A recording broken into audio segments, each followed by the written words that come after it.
I lost the game.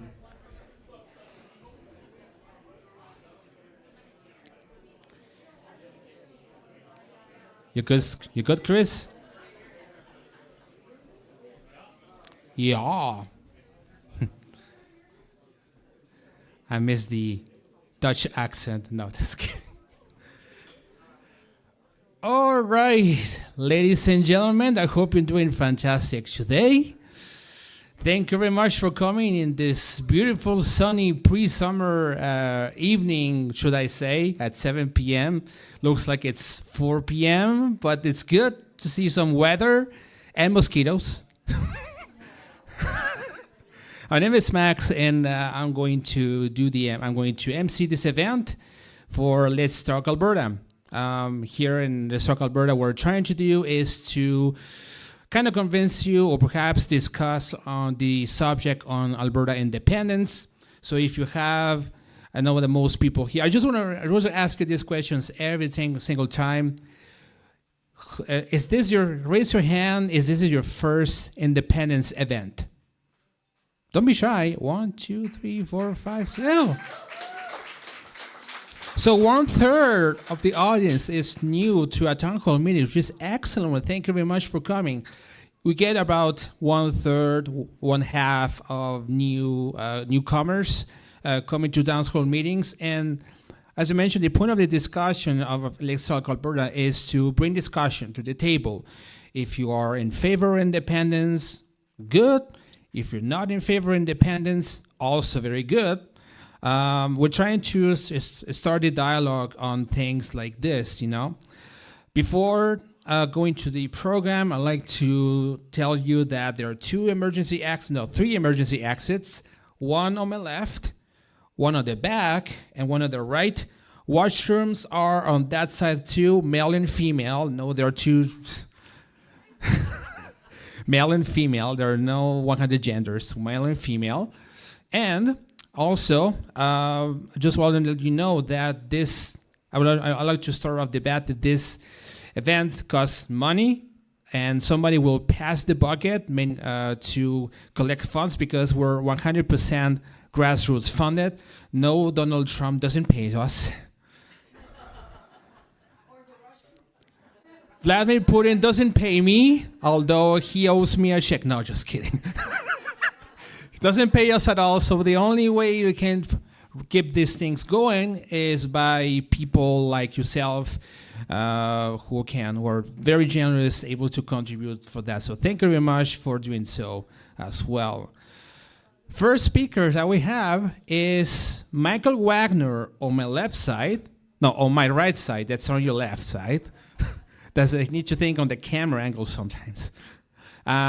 So Michael Wagner, Dr. Michael Wagner. I'm going to hide myself because I didn't see the word doctor. He is a historian, and in fact, long story short, he is one of the fellows who convinced me on Alberta independence. It's particularly a speech that he made in Brooks with Dennis Modry himself. I think Corey Morgan was there. And he was, what I like about Michael Wagner is that he explains in a very rational way how Alberta should leave Canada, right? Despite all the efforts that have been done for the last 100 years, ever since Alberta became a province of this confederation. I think that you're going to like his point of view, and he's going to convince us all. So thank you very much for coming, and please welcome my Dr. Michael Wagner. What's up, Doc? I'm just going to mute this. I'll mute the mic.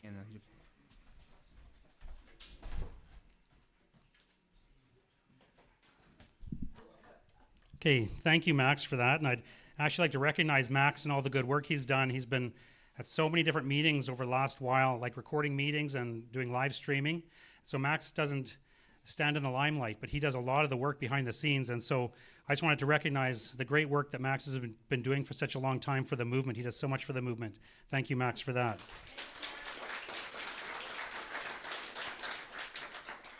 So what I want to talk about tonight is to say that Alberta must choose between the status quo and independence.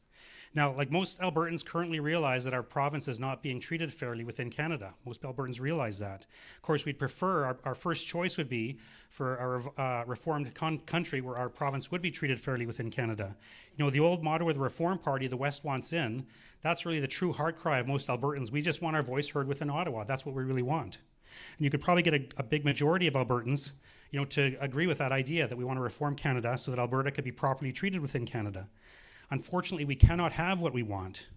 The reform option for this country is not available. For decades, Albertans and other Westerners have been trying to reform Canada, and it hasn't worked. The problem is that while the West wants in, the East does not want us in. That's the reality we have to face. Therefore, we only have two choices: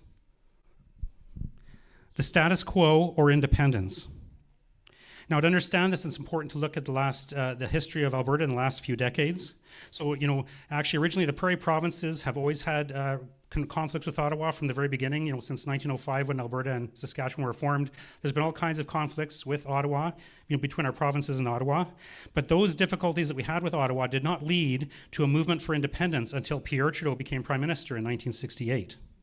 Now, Pierre Trudeau wanted to fundamentally change this country by centralizing power in Ottawa and moving the country in a more socialistic direction. So it was because of Pierre Trudeau's policies that an independence movement started arising in Alberta. And so I call Pierre Trudeau the father of the Alberta independence movement.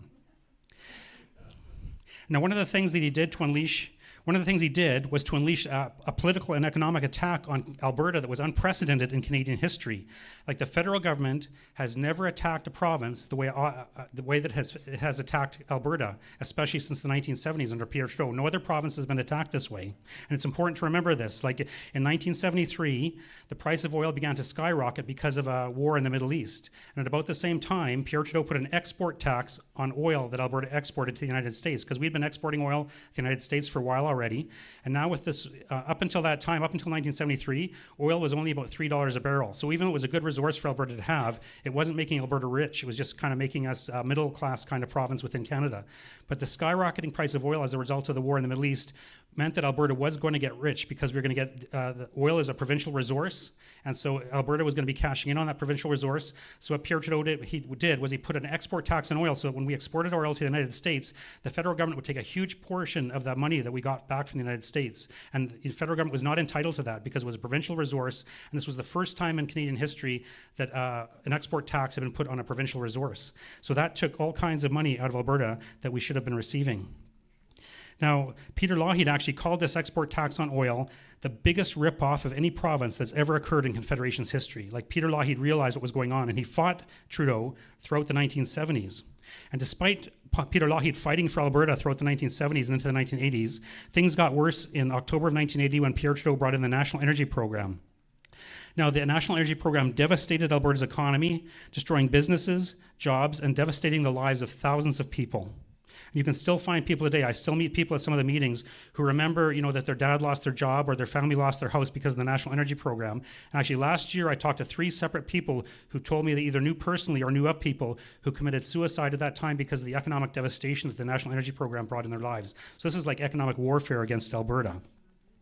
Now, 2 of the Liberals' main reasons for the National Energy Program was they wanted to, what they said was, get Canada greater energy self-sufficiency, and they wanted to Canadianize the oil industry because there was so much American ownership. Like, that's what they said publicly, what the reason was at the time. But after they were out of government, Marc Lalonde, who had been energy minister at the time of the National Energy Program, he admitted that the real reasons were not those reasons. They didn't actually say publicly what the real reasons were. So Marc Lalonde, a few years out after he was out of power, he said this to a particular journalist. This is what Marc Lalonde said. The major factor behind the NEP wasn't Canadianization or getting more from the industry or even self-sufficiency. The determinant factor was the fiscal imbalance between the provinces and the federal government. Our proposal was to increase Ottawa's share appreciably so that the share of the producing provinces would decline significantly and the industry's share would decline somewhat. So that the real purpose of the NEP, basically what he was saying, was the federal government to confiscate much of Alberta's wealth. That's what they actually wanted to do, and that's what it seemed like at the time. Now, I just want to repeat that this sort of attack by the federal government against Alberta is unprecedented in Canadian history. No other province before or since has been attacked by the federal government the way Alberta has been attacked. Now, the anger towards Trudeau would later lead to would contribute to the rise of the Reform Party. Like the actual spark that led to the rise of the Reform Party was something that Brian Mulroney did, but there was already kind of a lot of anger still within Alberta towards the federal government because of what Pierre Trudeau had done. But we elected Mulroney in 1984 thinking that he was going to take care of us because all of our MPs were part of Mulroney's government. But in 1986, Canada had to decide which city would maintain Canada's new CF-18 fighter jets. Like, Canada had bought the CF-18 fighters, and it was a very expensive government contract to maintain those, and there was only 2 cities in Canada that could maintain those fighter jets, Winnipeg and Montreal. So the government held a competition to see which of those cities could best maintain the CF-18 fighter jets, for the best price, and Winnipeg won the contract based on the government's criteria. And so Mulroney awarded the contract to Montreal, obviously for political reasons. So this just showed that despite the fact that we had voted for, the Westerners had voted for the Progressive Conservatives, they would still favor Eastern Canada when they had the chance because they needed to cater to Ontario and Quebec to keep their position in power. So even electing people into the government wasn't enough for us to get our concerns looked after by the federal government. So this outrage from the CF-18 fighter jet issue led to the creation of the Reform Party of Canada because Albertans realized it didn't matter which of the major political parties we elected. They both have to cater to central Canada because that's where the votes are. They have to maintain their support in Ontario and Quebec, and they'll do what's best for Ontario and Quebec, even at the expense of the West, because that's the only way they can stay in power.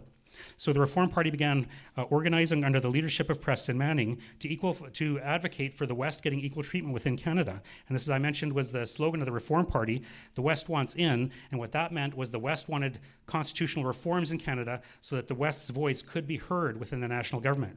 That'd be the best option, was just to reform the country so that we could be heard in the national government. In 1993, there were 52 seats that the Reform Party won in the 1993 election. In the 1997 election, they won even more than that. They won over 60. They're winning almost all of Alberta's members of parliament because Alberta supported the Reform Party and supported the idea of us of having our voice heard within the national government. But unfortunately, the East does not care that what we want. The East does not want to hear our voice in the national government. And there's a couple of academics who explained why the Reform Party message was not heard. Now, these academics, Roger Gibbons of the University of Calgary and Lillian Birdall of the University of Saskatchewan, this is what they wrote about what happened with the Reform Party. They wrote this. The Reform Party's clarion call that the West wants in was widely derided outside the West as narrow regionalism unsuitable to a truly national party. Indeed, the party system has helped to define regional in the case of the West, and the West alone, as somehow antithetical to national. Parties based largely in Ontario and Quebec are self-defined as national, a definition generally accepted by the media and elite political discourse. Parties based largely in the West are defined successfully by their opponents and the media as regional. The West is the only Canadian region earmarked in this fashion, and the only region with interests assumed to be at odds with the national interest, whatever that might be. So this is why the Reform Party was ignored. They consider the Western interest to be in conflict with the national interest, and we're the only region in Canada that's considered to have its own interest in conflict with the national interest. So besides the Reform Party, there was one other major effort to achieve constitutional reform, and that was the Senate reform movement. Like by the late 1970s, with Peter Lougheed fighting with Trudeau over the oil prices, Peter Lougheed actually set up a committee to advise the government on changes to the Constitution that'd be beneficial for Alberta. And one of the members of that committee was a law professor from the University of Calgary. He convinced the committee that the best way to reform Canada was to reform the Senate by making the Senate into an elected body with an equal number of senators from each province. And so because of this, so this is late 1970s, the idea of reforming the Senate started to take off in the West. So in 1981, the Canada West Foundation published a very significant proposal for Senate reform called Regional Representation, the Canadian Partnership. It was written by three prominent citizens, one of whom was Senator Ernest Manning, who had been previously Alberta's longest-serving premier. So Ernest Manning and a couple other prominent citizens wrote this proposal, and their central argument was that Canada needed to reform its national institutions in order to provide a voice for the West in the national government. Otherwise, if the West didn't get this voice in the national government, it might secede from Canada. So Senate reform was the way to get Western voices heard within the national government. So then in 1983, an Alberta Committee for an Elected Senate was created, and it was led by Bert Brown, a farmer who was well known at the time as a Senate reform activist. It was also at this time that Ted Byfield invented the term Triple E for the kind of Senate we wanted. We wanted a Triple E Senate, so it would be a Senate that was elected. Right now our Senate is not elected, right? The senators are just appointed by the Prime Minister, whoever he wants. So we'd have an elected Senate with equal numbers of senators from each province, and they'd have effective power. So that's what the Triple E stood for. We'd have those Triple Es. A Senate like that would allow Westerners to vote for senators who would represent our interests in the national government, and we could have our voice heard that way. So that would be the way to properly represent regional interests within our federal government. So the government in Alberta at that time, the Progressive Conservative Party, they actually endorsed the Triple E Senate proposal. Then Alberta had a special select committee on Senate reform that also endorsed the Triple E Senate proposal. Then Premier Donette Getty, when he became Premier in 1985, he publicly committed his government to the Triple E Senate idea. He actually set up a Senate reform task force to promote the Triple E Senate idea across Canada, and he held Canada's very first Senate election in October of 1989. There was an election, for the Senate, for the Alberta Senate seat, and Stan Waters of the Reform Party won that, and he was appointed to the federal government, or he was appointed to the Senate by the federal government, Brian Mulroney.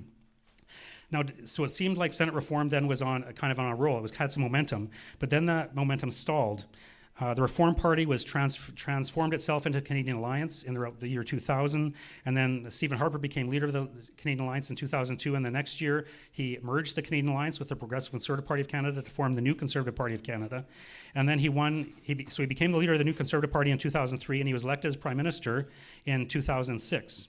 Now, this is important because Stephen Harper had been one of the original members of the Reform Party, one of the original members of Parliament, and he was actually personally very committed to Senate reform. So when he became Prime Minister, a few months later, in May 2006, he introduced a Senate reform bill into the Canadian Senate itself, and he testified before the Senate committee that was considering that bill. And it's very, very rare for a Prime Minister to testify to Senate committee, so that showed how committed Stephen Harper was. Then a few months later, his government introduced a Senate reform bill into the House of Commons that would have authorized consultative elections. So the way that Alberta, we had those Senate elections, and we recommend to the Prime Minister to select one of the ones who got the highest number of votes. This would have been, if Stephen Harper's bill had passed, that would have been how all senators would be selected across Canada. Every province would have those elections. So that bill, though, was defeated. But over the course of the first few years in Stephen Harper's government, he introduced 3 such Senate reform bills into the Senate and 5 such bills into the House of Commons. They kept introducing these bills, trying to get Senate reform, and yet it wasn't working. Then Quebec was concerned about the possibility of Senate reform. So in 2012, Quebec submitted one of Stephen Harper's bills as a reference case to the Quebec Court of Appeal to see if what Stephen Harper was presenting or proposing would actually be considered constitutional. And when Stephen Harper saw that, he decided that his federal government would actually launch a reference case to the Supreme Court of Canada, kind of to do an end run around the Quebec case, and so that he would be able to propose the questions to the court rather than Quebec doing so. So as a result of that, in 2014, the Supreme Court of Canada ruled that any kind of Senate reform along the lines that Stephen Harper wanted would require a constitutional amendment. Now, if you understand, in Canada, a constitutional amendment is almost impossible. So by saying that any kind of Senate reform required a constitutional amendment, that kind of killed the idea of Senate reform in Canada. So here we see a man, Stephen Harper, he's dedicated to Senate reform, but once he becomes Prime Minister, he finds out that his attempts at Senate reform are thwarted at every step of the way. Like the opposition parties are opposed to Senate reform. The Senate itself is opposed to Senate reform. Some people within his own caucus, inside the Conservative caucus, are opposed to Senate reform because they're from central Canada. Many of the provincial premiers are opposed to Senate reform, and then ultimately the Supreme Court of Canada was opposed to Senate reform. So Stephen Harper, a man who was committed to constitutional reform to benefit the West, became Prime Minister and over a period of years used every tool at his disposal to try and reform the Senate, but he could not prevail in the face of opposition from central Canada. So if Stephen Harper, as Prime Minister, could not reform the Senate, then it cannot be done. And if Preston Manning and the Reform Party cannot get the West's voice heard within Ottawa, then it can't be done either. Albertans must realize that we sent our best people to Ottawa to try and fix the system, but the system could not be fixed. Spending the next few years trying to reform Canada's constitution would end in failure and frustration as it always has in the past. Now, when we look back at this history, we have to ask, what more could we have done? Like when you think of all the efforts with the Reform Party, all those years of efforts with the Reform Party and all those years of efforts of Senate reform, what more could we have done to try and reform this country? So the game is over. It's time for Alberta to secede from Canada and become an independent country. Thank you.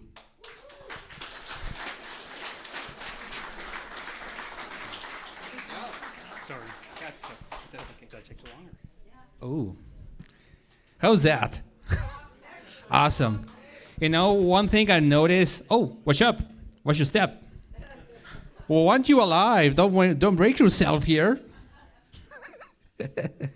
One thing I learned specifically about Michael Wagner is just how badly Alberta has been screwed, to be honest. And the next speaker is kind of somehow related because I used to live in Quebec, and back east and back over there, we have no idea what was happening or had happened here in Alberta.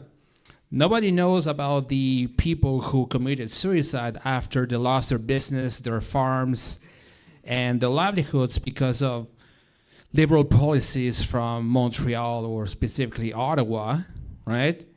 So when you get to know what's happening, then you realize that's basically what convinced me to get on board in independence, quite honestly. The next speaker, his name is Ben Trudeau. Don't hold against them.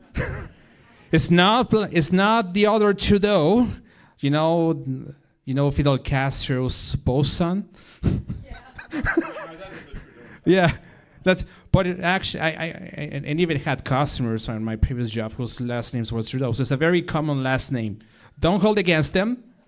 So, without further ado, let's meet and let's give an applause to Ben Trudeau. Thank you. If you hesitate to applaud a Trudeau before I speak, maybe I'll give you a reason to do after I spoke. So, question, am I related? So 13th generation back, yes. So that's where we reach in our family tree. So the first Trudeau, it's a Canadian. It is a Canadian name. It's the first Trudeau was hired by the King of France to build Old Montreal as a contractor. He had like 6 boys. The infamous Trudeau was from the oldest boy. I'm from the second one. The third boy became the first mayor of New Orleans because Montrealers were known to be explorers in the first 250 years of this country before the English came. and they founded a lot of cities in the United States, Detroit and New Orleans and Biloxi and all along the Mississippi. It was all French territory that was ceded to the English and Spanish in 1763 with the British North American Act. How did I get involved in all of that? So I've done politics. I come from a very, very political family. My dad is a speechwriter and PR guy, and as far as I can remember, I remember being in backstage of political meetings on weekends. Dad would drag me there. I still have that memory of holding my dad's hand at the 1976 Montreal Olympics while he was talking to René Lévesque a few months before Lévesque became premier. And I married, so I moved here in 2008, start working in Alberta in 2007. I was working for the first Harper government.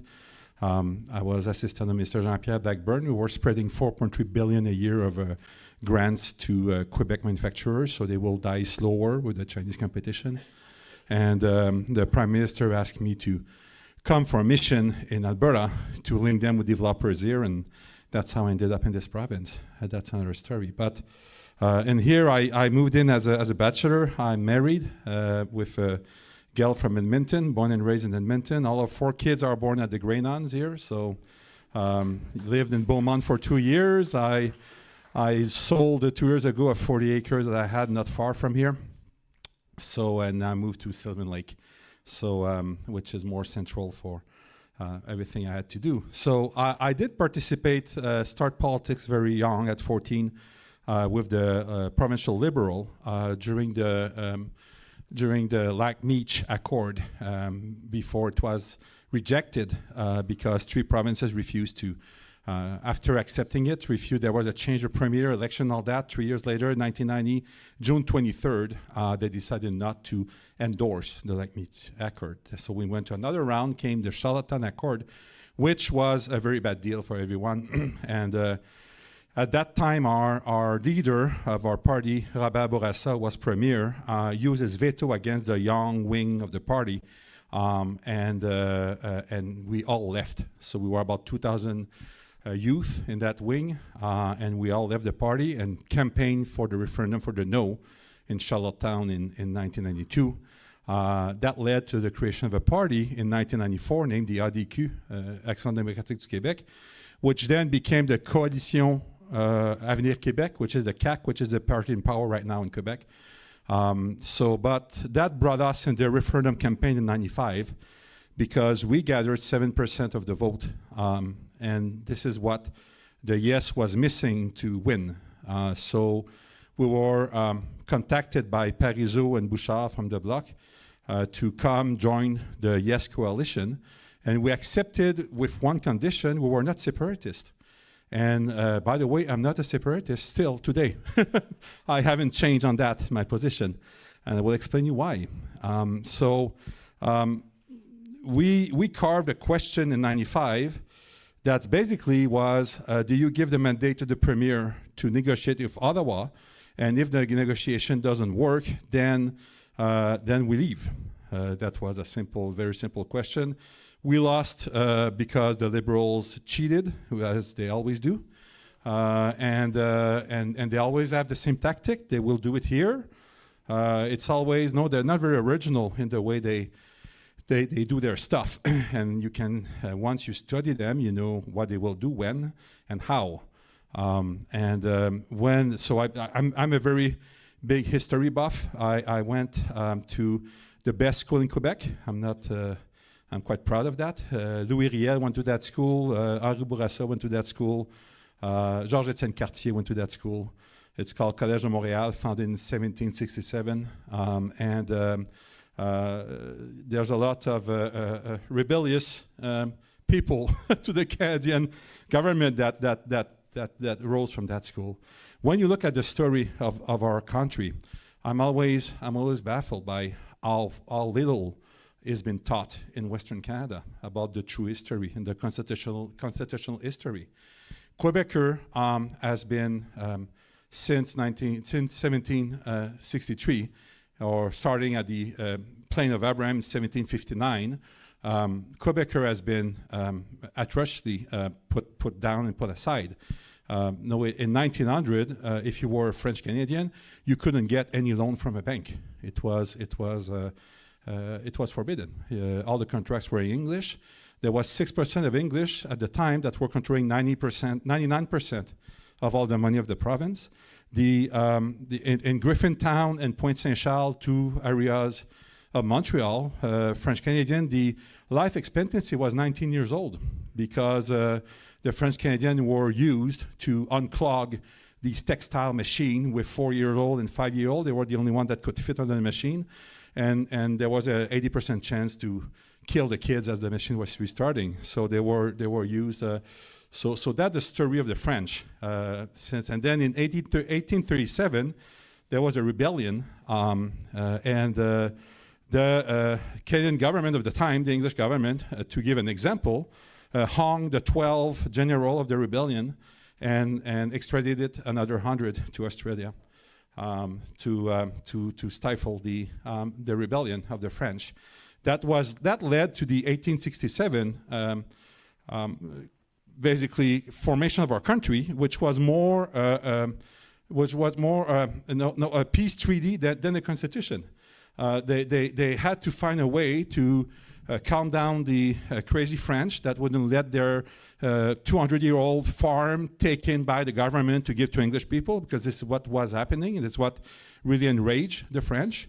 Know that France has been there since 1534, and sometimes you were like the 7th generation, and then the English will come and take your farm, give that to an English that want to be loyal to the king, an American. So we pushed them to the east toward Toronto and toward the farther down, and we formed our own parliament with our own laws. So Quebec still run under the Napoleon Act from 1808 in terms of the civil law. So we're not using Canadian law for that because our constitution allows us to do that. And then Quebec, in this way as well, First, Second World War, they didn't feel that they had to go fight for the English, and they were forced to. And this is why they might be seen as not loyal Canadian, but they were not treated as loyal Canadian. In 1900, because they didn't get any loan, they decided to create their own bank. It's called Desjardins. Desjardins is now the largest credit union in North America. 7.8 million Quebecers out of 9 million have accounts at Desjardins. And Desjardins is one of the largest insurance companies. Probably most of you deal with them now in Western Canada. So that's the first thing that Quebecers, that French Canadians know, we need to take control of our money, which then led in 1957 to the creation of the Quebec Revenue Agency. They say, okay, our constitution enables us to collect our own taxes. And if you want to kill the beast, stop feeding it. So they decided to take their money in control. In 1965, 8 years later, the generous Canadian government created the CPP. And the Quebecers say, we won't be part of that. We create our own. 60 years later, today, the CPP controls $700 billion for 22 million insured. The Quebec Pension Plan controls $500 billion for 6 million insured. So the Canadian Pension Plan has been 3 times more performant than the Canadian Pension Plan. It was the right decision to do. And not only that, but the Quebec Pension Plan had in their rule that they need to put at least 1/3 in Quebec, reinvest at least 1/3 in Quebec, and at least 40% in Canada. And you look nowadays, the Quebec Pension Plan owns more real estate in Alberta than the government of Alberta. The Edmonton outlet here at the airport, this is the Quebec Pension Plan, where the Costco is and all that. It's all Quebec Pension Plan. The Cross Iron Mill in Calgary, Quebec Pension Plan. Here, London Dairy Mall, Quebec Pension Plan. So it's important to see how it's important to take sovereignty in hand, and you need to take the control of it. And the first control is money, way more than people when you talk with Ottawa. And then if you look after that at the referendum, and what Quebec did after the loss of the referendum in 1950. So 1995 referendum was exceptional, 95% participation. There are some poll in Montreal that got 100% of the voters. You will go in the poll at 6:30, it was dead, and say, what happened? Well, everybody came to vote. And despite that, we lost by 54,000 votes with 87,000 ballots rejected. So, and then what happened 3 days before? The federal government did a love-in downtown Montreal where they made a deal with Air Canada and whatever, Canadian Airlines at the time, and Via Rail and the bus company, where they give special rates to Canadians across the country to fly to Montreal that weekend, which is absolutely illegal according to our electoral laws. They spent, just for that event, they spent $15 million, which is 3 times what you were allowed to spend during the entire campaign of a referendum. And when you look at that, this is why we lost by 54,000 votes. Just because they decided, and they did the same in 1970. The PQ was slotted to elect 23 MLAs at the legislature in Quebec. And 3 days before the vote, Trudeau was having a coffee with his good friend Desmarais from Power Corporation. And Desmarais was telling, Desmarais owned the Canada Trust at the time, that's been bought by TD later on, and Desmarais was looking at moving computers from Montreal to Toronto. And what they've done with Trudeau convinced him to hire the Brinks to move the computer boxes, because the computers were big at the time, and to take $500 million insurance per truck. And then they called journalists from English media to take picture of the convoy of these 9 trucks moving the computers, saying that they were actually moving money out. And the vote for the PQ went from 23 votes to 7 seats because of that, 3 days before the election. So I long to see what they will do on October 16, but that's going to be a very critical date, no? Now, speaking of Alberta, I often hear Albertans saying, we've done everything. In my Quebec highs and evaluation, we have done nothing, because it starts with money. And even at the first legislature of Premier Smith, she passed 2 laws back to back. The Serving Alberta within United Canada, Bill 1, and what was Bill 2? Bill 2 was to add condition to get out of the CPP. So what message does it send to Ottawa? What it tells to Ottawa is that, you know what? I like to bark. I'm a good Chihuahua. But don't worry, I don't bite. You can keep the money. This is the message she sent out east. And if we want really to be sovereign, we have to act as sovereign people. And why did Quebec doesn't want to separate anymore? Because they became sovereign. They pushed their sovereignty to the extent that now they don't really need to separate. Know that Quebec has 38 embassies across the world. They don't use the Canadian embassy. Quebec has 2 representatives at the UN. Under Quebec, none under Canada. Quebec has its own, control its own money. Quebec has its own immigration. They control their own immigration. If you apply to the text, our Constitution, we have way more freedom than any American state as a province. It's just a question of courage. It's just a question to make the move, starting with the money. Because as long as we fill only 1 tax report and Ottawa manage everything, there's nothing to negotiate. They are the one holding the money. The day we collect our money and we tell them, you know what, sorry boys, but we don't like this one. Quebec has a ministry, thank you. Quebec has a ministry. They have 600 bureaucrats sitting in Gatineau, and their job, their sole purpose, is to look at every penny that Quebec sends to Ottawa and making sure that they get service in exchange of that. And if they find a place where they offer a service at a better price or more service for the same price, they ask for their money back from Ottawa. And this is constitutional. So when I hear, oh, we've tried everything. Oh yeah, we tried, even Harper tried everything. Well, yes, at the federal level, but provincially, we haven't started to try anything. It starts by the money. It starts by stopping Ottawa to be able to pull us over on a country road. Like in Quebec, like the first few months that I moved here in 2008, I got that summer, I got something like 6 tickets. Because when I was seeing a RCMP car, I would not slow down because they cannot pull you over in Quebec.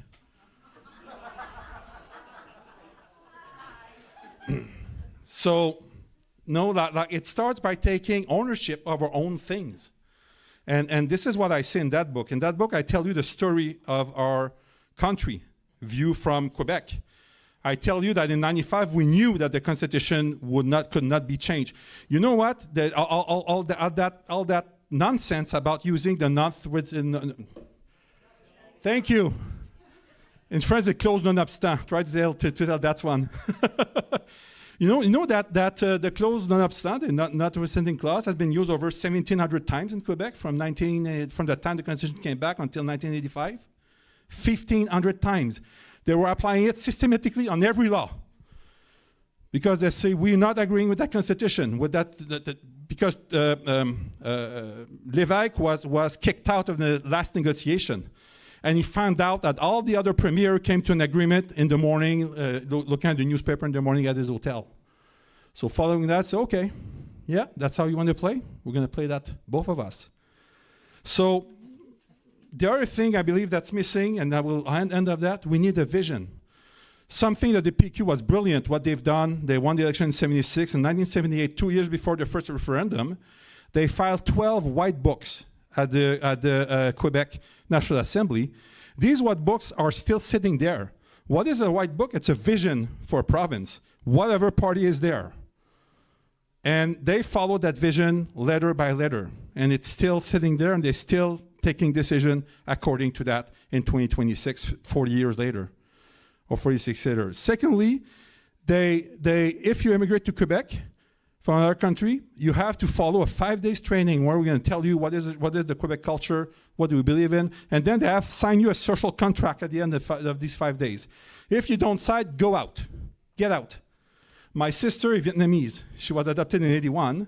My dad had all of her family immigrated in '87. Her dad didn't want to sign that social contract. They moved to Toronto. It's okay. If you don't want to agree with the way we do stuff, go away. So I'm not a separatist, but I'm a free sovereignist. And I dream of the time, of the day, that Alberta will take its place and start acting with the Constitution the way it's written. Thank you. And by the way, my book is in the back. Bara has it on her table. It's $20 all in. Thank you. Good job. Don't smash my microphones. Before going to Chris Scott, I'm going to do something that I always need to do every single time. Forget for the noise.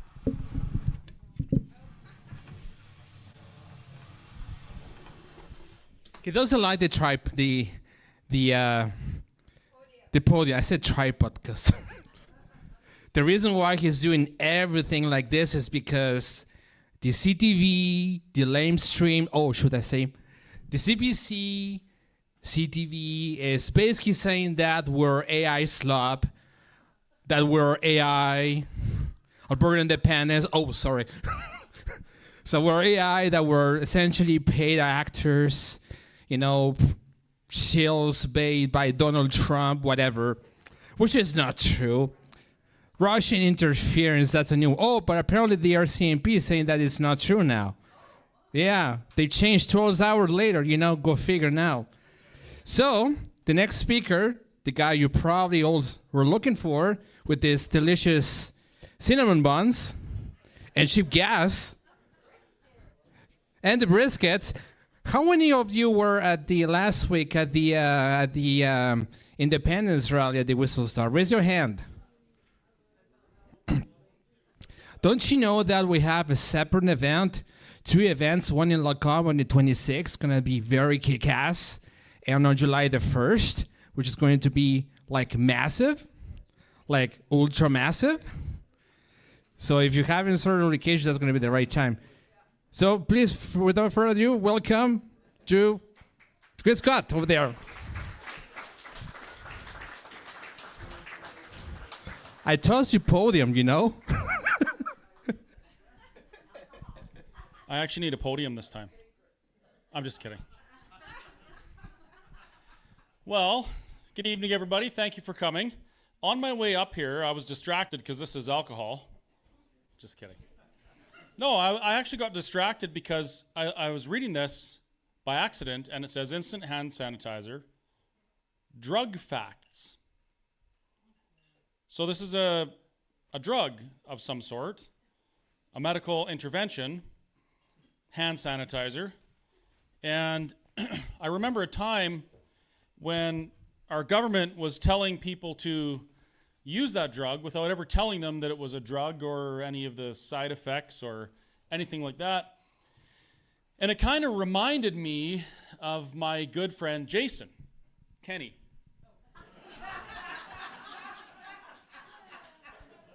I joke about that from time to time, but I do want you folks to know that I believe in another time, like if we hadn't gone through the things that we did and I had met Jason, probably would have been friends. You know, he was the conservative savior that parachuted in to save Alberta from Rachel Notley, right? And how did we feel about him then? Like he was heroic for the most part, for a politician. But you know, as I read that and I started thinking about some of these things that have happened, it occurred to me that we have this habit of trusting our governments or trusting people we see on the news or trusting people with a microphone in their hand, by the way, to the point where we'll douse ourselves in a drug without finding out what the drug is, what the effects are, because as my good friend points out, it's not a side effect, it's just an effect because it does it to you. And that got me thinking about our upcoming question that Alberta is very likely to be asked. And the question is going to be something along the lines of, but maybe not exactly, do you agree that Alberta should cease to be a province within Canada and become an independent state? There's a lot of people online right now, my friend Jason Kenny is as well, by the way, who are going absolutely, what is the word he used? He used a word. Does anyone remember what he called us? He said we're over-caffeinated. Lunatics. Yes. Yes. They're going loony.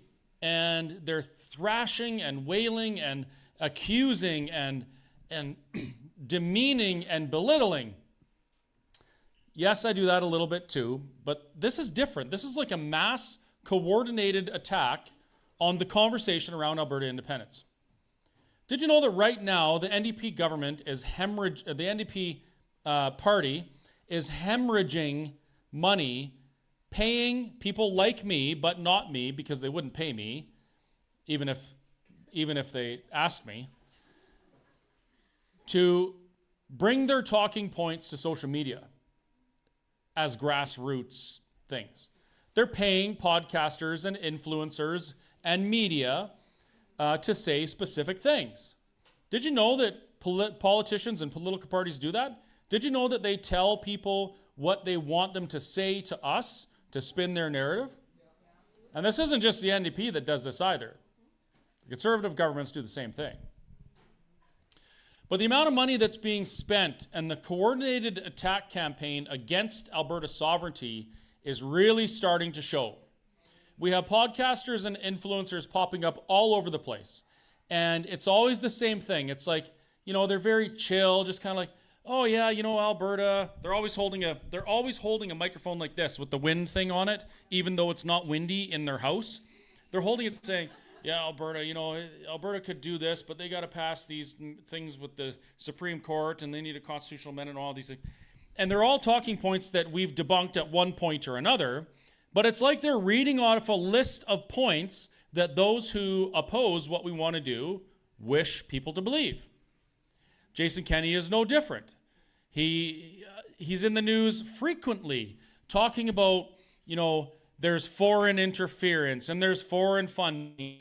Please be scared of Trump and ignore how shitty we are, but just focus on being scared of Trump. It's the same talking points. So if I think of this from the perspective of one who wishes to advocate for Alberta sovereignty, advocate for Alberta independence, from a grassroots place, I think there's a lot of work to do.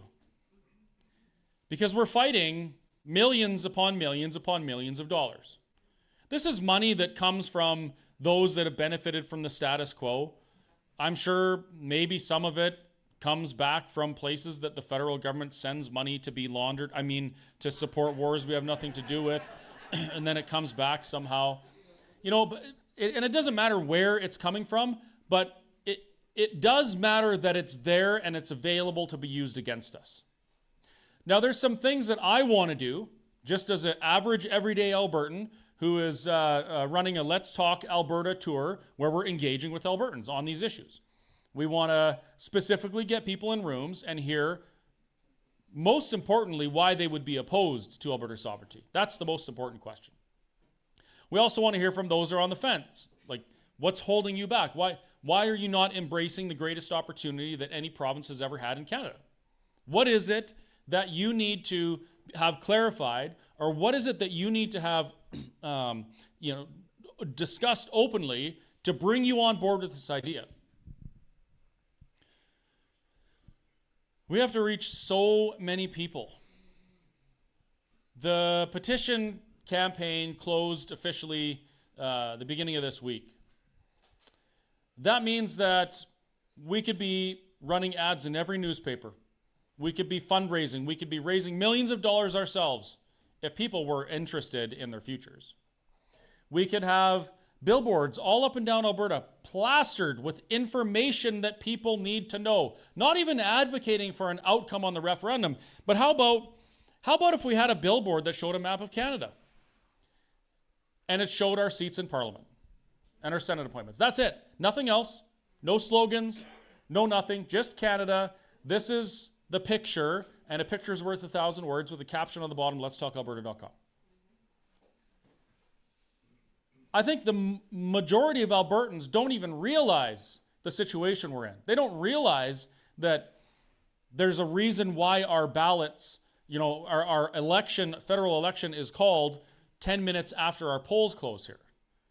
They don't understand that. They don't understand the implications of having unequal Senate appointments. They don't get it. They don't understand why it's important that we have Supreme Court justices that represent each part of the country. They don't even understand why it's important to understand that the flag that Canada, and when I say Canada, I mean the East, chose, doesn't represent the West. They don't get these things. And I'm a little bit,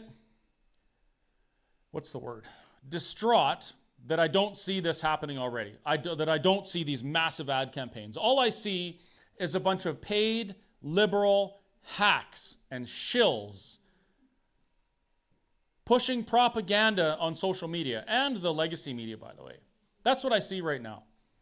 They are working overtime. Those who oppose this, those who are advocating for the status quo because of the way it has benefited them, they are not resting. They didn't say, oh, the petition's over, now we can rest for a bit. No. They said, okay, Alberta's one step closer to an inevitable referendum on sovereignty. We're going to get to work, and we're going to work hard because we don't want to lose the gravy train. And then there's us folks. We're a little bit different. I mean, this is great that we're getting people out on Thursday night to talk about these things. But we should be activated. Like, seriously. This is a grassroots initiative. This is the people. This is the first time that the people have done something outside government for the people. It has never happened here before. We've advocated for new politicians. We've advocated for a political appointment or something like that. But we have never been activated to do something truly grassroots by us and specifically for us. Do you think that an independent Alberta will benefit those who have position within Confederation right now? Do you think a sovereign Alberta will benefit Jason Kenney, a member of the Privy Council of Canada, with all of his interesting medals he wears? I wrote a blog article. It's quite a lengthy one. It's at whistlestoptruckstop.ca, and the .ca was from before. And the blog article is titled, "What Business Have Ye with Me, Your Majesty?" And in that blog, I describe what I believe the inception, the creation of Canada was. It wasn't a group of people like you and me who decided we're going to be independent, sovereign, and self-governed. That's not what it was. It was a business deal. It was a business deal between the Crown and some others, specifically some Laurentian, well, not Laurentian then, but some Eastern elites.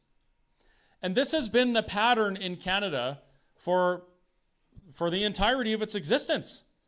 It's always been, who is going to carry the torch for Confederation, maintaining the status quo, keeping peace, order, and good governance, and continuing the bilking of the people and the harvesting of the resource wealth of the colonies. Who's going to do that? Is it going to be John A. Macdonald, who went to London and sat with Crown's representatives and helped draft the BNA Act that was imposed on us?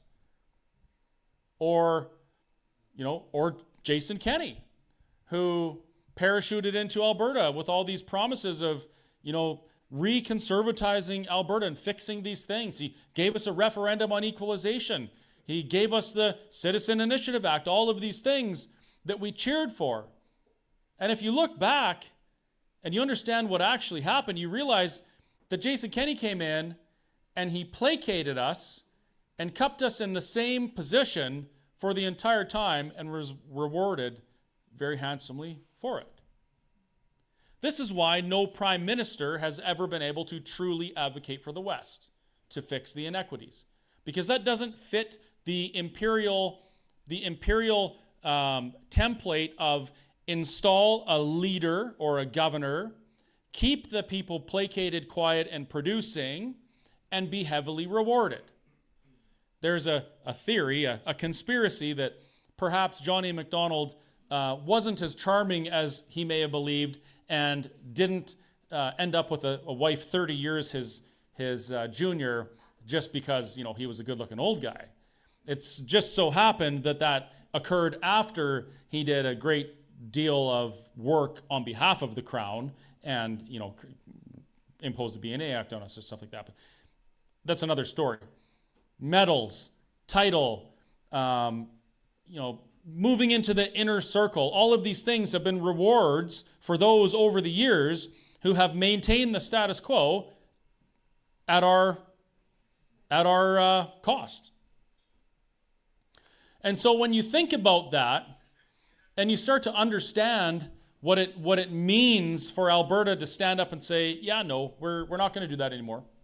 We're not going to give you all this money anymore. We're going to take care of our people. The people that earn the money are going to benefit from the money they earn.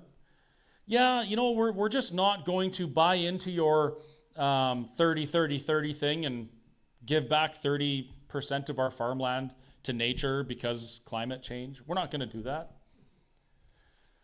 That house of cards is a multi-trillion-dollar house of cards. And when Mitch Sylvester submitted those 43 boxes of signed petition forms, totaling 301,680 signatures, that's like us flicking the bottom of that house of cards. And they are freaking out. And the money is flowing. And the bots are going. There are some really happy kids in India right now working walls of iPhones, posting on social media against Alberta independence.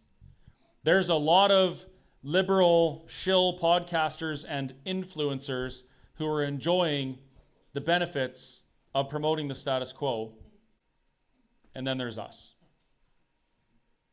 Some guy that has a restaurant in the middle of nowhere, Alberta, although it's not really the middle of nowhere, it's kind of like in an ag hub where I'm at, so it is somewhere. And a group of independence-minded Alberta patriots who want change. So how do we go from this to what we want our future to look like? How do we do that? Well, we got to raise some money, for starters. That's for sure. So if there's any billionaires in the crowd, please see me after. But we also have to learn. We have to take personal responsibility to be the change we want to see in the world. You want to see an independent Alberta? You have to act like you want an independent Alberta. You have to talk like it. You have to learn why. Not just the talking point that you might have heard on Facebook. You need to really learn, what is it about an independent Alberta that is the most attractive to you? Is it economic things? That's attractive, yes. Is it trade, ability to produce our resources unimpeded by those who don't suffer the consequences of us leaving it in the ground? Yeah, that'd be great. Freedom. Someone said freedom. That's very similar to what my core motivation is. Because freedom isn't all roses, by the way, folks. Freedom, when I define freedom, when the media asks me, what is freedom to you? I say freedom to me is the opportunity to try and fail. That's what freedom is. It doesn't mean it's going to be great every time. It doesn't mean that it's going to be perfect. It means that we get to try, we might fail, and we might succeed. And either way, it's good for us, because if we fail, we learn, we can do it better the next time. And if we succeed, then we did the work and we reap the benefits. That's what freedom is. But how do we get freedom with an independent Alberta? Why does an independent Alberta offer freedom that we don't feel like we have in Canada? I'll tell you why it is for me. Because I don't believe Alberta could ever effectively influence the policy and legislation that governs us. No matter what we do, even if we had some sort of a pact with the rest of the Western provinces, there is no way by which we could attain or vote for the freedom that we desire. We cannot do it. And that is the that is the only motivating factor for me. Because before I had that epiphany, I realized that's what the case is in Confederation, that not only can we not do that, but wow, it was actually designed that way on purpose. Before that, I grumbled about the economic things and managed my money poorly, so I couldn't say anything anyway. I grumbled about the ridiculous things that our federal government did to punish our energy industry. But I didn't stand on stages and advocate for the biggest change this country or North America actually has seen since 1776. I didn't do that. But now that I've realized these things, and now that I see the forest for the trees, and I realize we can never truly be free the way that we're intended by God to be, now I'm motivated. Now I'm going to go and do another, 194 of these events across the province. Now I'm going to almost abandon my business, which if you're a business owner, when you take 6 months away from your business, you know what that costs you. And I'm going to give everything I have to pursuing this outcome, everything I have to educating Albertans as to why this is not only necessary, but it is inevitable. Whether we do it now or we do it 50 years down the line when things are way worse. Do you really think, if we don't do anything right now, do you think that our lives or our position will improve over the next 10 years?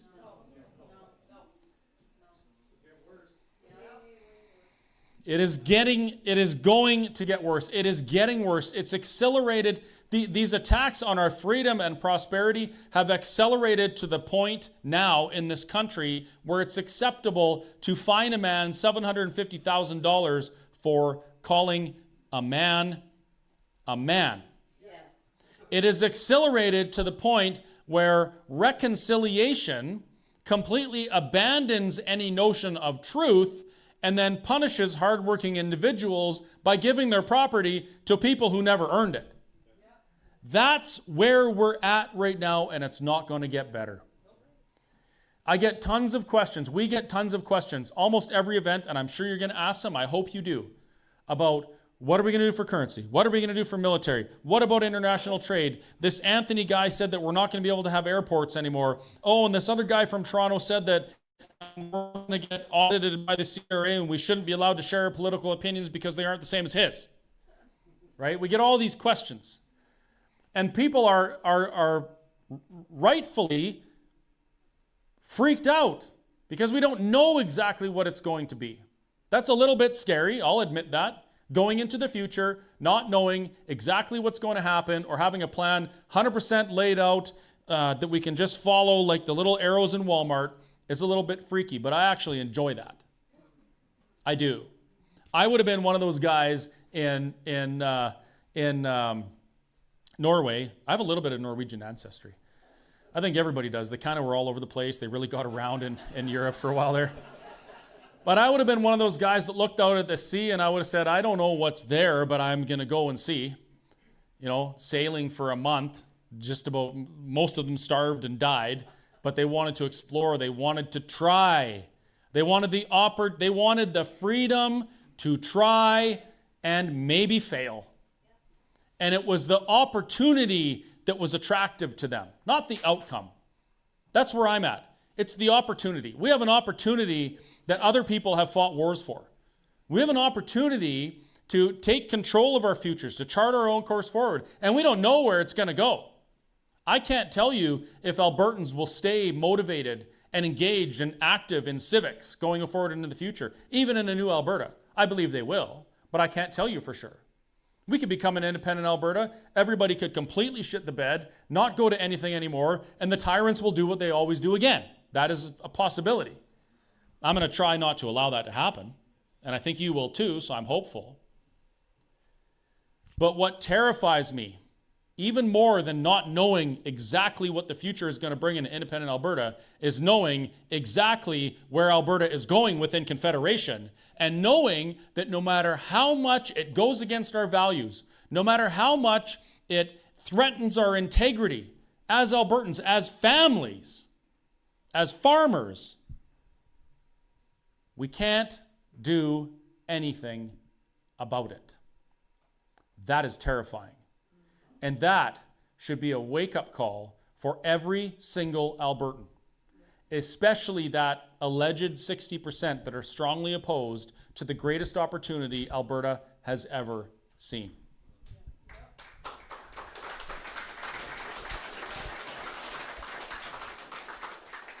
So, we are going to have a short break, which always turns into a longer break, but that's fine because we like to mingle. And we're going to come back for a Q&A, let's say 10 minutes-ish. And folks, for those of you online, we're just going to leave the stream going so you can listen to the mingling. But before we break, I need to ask a favor of all of you. When you leave here, when you go home, when you have conversations with those people in your circles that don't come to these meetings, you got to start being bold with your conversations. You have to start talking about these things. That's why this is called Let's Talk Alberta. Not just because we want people to come to these rooms so we can talk to them, but because we want you to talk. We want you to speak. Use your voice where you're at. It doesn't matter where. And in closing, I'll tell you one of the easiest ways to start that conversation around Alberta sovereignty, around Alberta independence, is if you go to that table there with the lovely Jessica and you buy a t-shirt just like this one that has a slogan like Free Alberta or Alberta Republic or something like that. Yes, that was a shameless plug because I am a capitalist. Yes, absolutely. But it is true. My buddy Berta says, wear your opinion. Don't hide your opinion. Wear it. Show it. And let the conversation start. And let's get talking. See you in a few minutes. For those who are here still, I'd like to remind you that there are some QR codes that you can scan. That's going to give you the streaming link as well. Chris is also streaming on his own as well. And there's also some posters, some gray posters. They're orange? They're orange. Well, they also have the links for the stream as well. So I'm going to intermission mode, guys, and we'll see you in a bit. I just put the shares and everything. And see you in a bit.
So the way the Q&A session is going to work is that I will have a beautiful Sennheiser microphone that I'm going to handle. And if you have questions, I will pass the microphone. No statements, just questions. Okay? It's my shiny microphone. So if you have questions, just raise your hand. I'm going to get to you the microphone to you. You can ask the questions. Keep it under 30 seconds. No statements. If you want to talk about your cats, your cattle, or any of those things, do it after. If you want to ask questions about the pension plan and all those things, go for it. But statements will be after.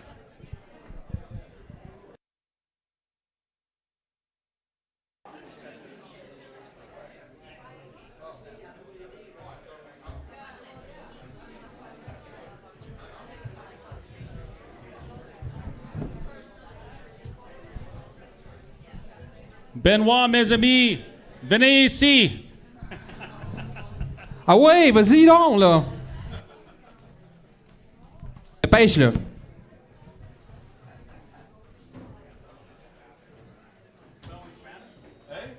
No, not too bad. I'm too big to fit in there. There we go. I sit in the middle? Where do you want to sit? At the end there. Okay, I just wanted to sit on the right. Chris on the middle so we can make a sandwich with him. That's right, that's a good idea. Michael always wants to be right. Yes. Alrighty. Or just gonna. Even if I'm wrong, I'm on the right. There you That's go. right. Jessica's left-handed, so she says even when she's wrong, she's in her right mind. Hello? Okay. I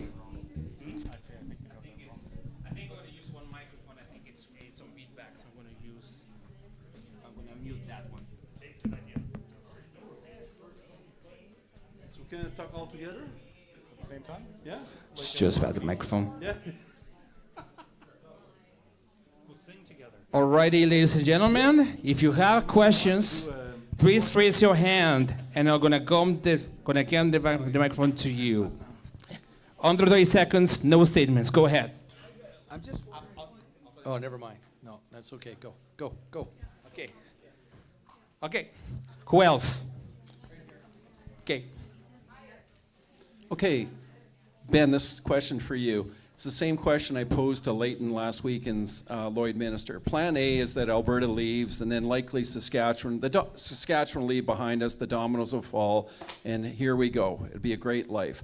Plan B, as you've enumerated very well in your book, like we play the Quebec game. We just fight, and I love one of your ideas about Alberta annexing the Northwest Territories. Yeah. I think that's just a great idea. Yeah. But here's the deal, is the fact that if we lose, that the federal government, Section 91 of the Section 92 of the Constitution, what you talk about, the powers of the provincial government. Section 91 is the federal powers. And the point of the story is, if we lose through Section 91, they will destroy us through taxation, through immigration already, and then the criminal code. So I'm just throwing it out to you, the importance of going with Plan A, not B. Yes, well, I'm glad that you point that, because there's so much they can do when they can do a lot when they control everything. There's so much they can do when they do not control everything. Quebec has a culture of dismissing what the federal government says, and suddenly they have no recourse. Like, for instance, right now at the legislature in Quebec, you don't have to swear allegiance to the king anymore. And when King Charles came to do the throne speech, at the exact same time at the Quebec legislature, they voted to kick the crown out, and they put a for sale sign in front of the lieutenant governor house. And they served the king hand to hand, cease and desist that they are not under him anymore. So it's all a question of attitude. Like even the Clarity Act that manage the way a province should get secession, the day following the Clarity Act adoption by Ottawa in 2000 I believe, or 2001, around there, right? 2000 I believe. Anyway, So the following day, there was a law, not just a motion, a law passed at the Quebec legislature saying that they will ignore the federal regulation.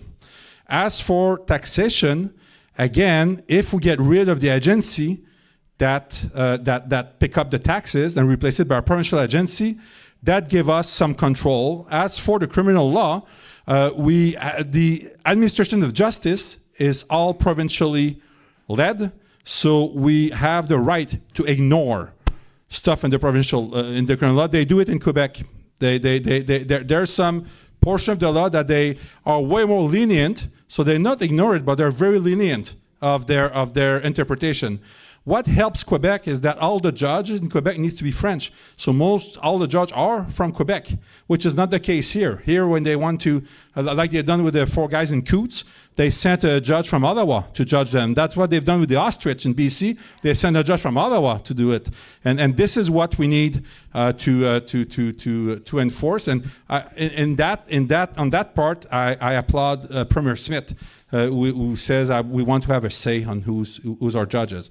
But I'm telling you that the administration of justice is provincial, and yes, you can be found guilty with 1 day in jail or not even. So yeah, that it's a question of attitude. Next question. Well, okay, Next question. Thank you very much for pointing out some really main points that we can do right away. Just to make it clear so that we have a straight path going forward, because I think we can do both. I think if the independence thing doesn't work, we can continue doing the sovereignty stuff as well.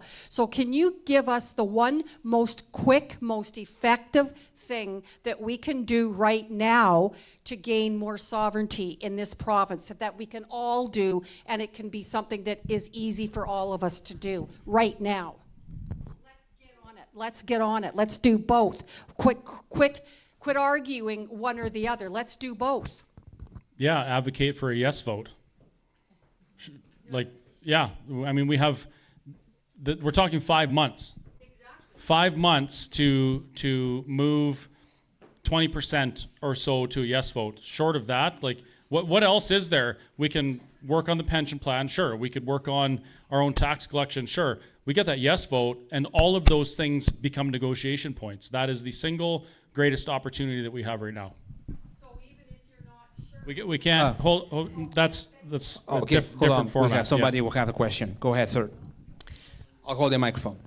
Adding on to what she's asking about what can we do now, why don't we ask Danielle Smith to pull the Alberta signatory from the 1982 Constitution, which is a legal step? Go ahead. We've asked her to do all sorts of things. You know, she campaigned on pension, policing, immigration, these things, right? Nothing has happened. It's like the political will to do things is only as strong as the voices that are telling them to do it. And we asked for all these things, and then when it came time for, we're talking about the pension plan, well, everybody's too busy. We're too busy to worry about that, right? Yeah, because if she pulls the signature that Alberta put in 1982 with conditions that now the Supreme Court have reversed those conditions, there's no reason for Alberta to be part of the Canadian Constitution. This is something, if we wanted to do something like that, we need to start now and advocate for it. In a democracy, if you bring enough people, you'll win. That's what you have to do. You bring in more people than the next guy. Is it realistic to think that we're going to bring enough people to compel the government to pull our signature off the Constitution? It never happened. You're correct that it would do something, but the likelihood, it's implausible and improbable. So I don't believe it's a path that we need to focus on. I do believe the yes vote would be akin to that anyhow. Next question. Hold on a sec, Max. Yeah, I just want to add to that Quebec never signed the Constitution, and it's still under it. So even removing a signature at this point, after being subject to that Constitution that long, is moot. It's like it wouldn't have any effect.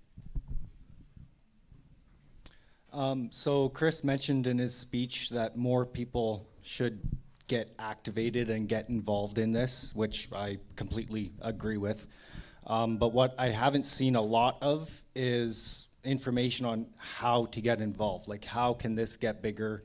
How can we get more people involved and whatnot? Because, like, the only thing I've heard is, oh, you can go to stayfreealberta.com, Let's Talk Alberta, and like there's not much on there for people to be like, okay, yes, I'm in on this.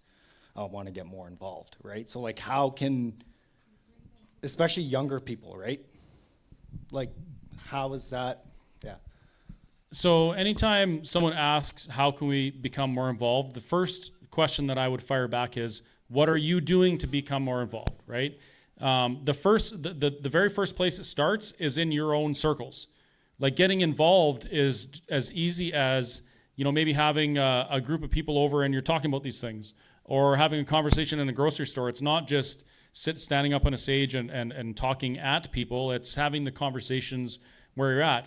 The Stay Free Alberta, that's done now. The petition period is over. Let's Talk Alberta. We're trying to encourage people to do just this. And it's a political campaign.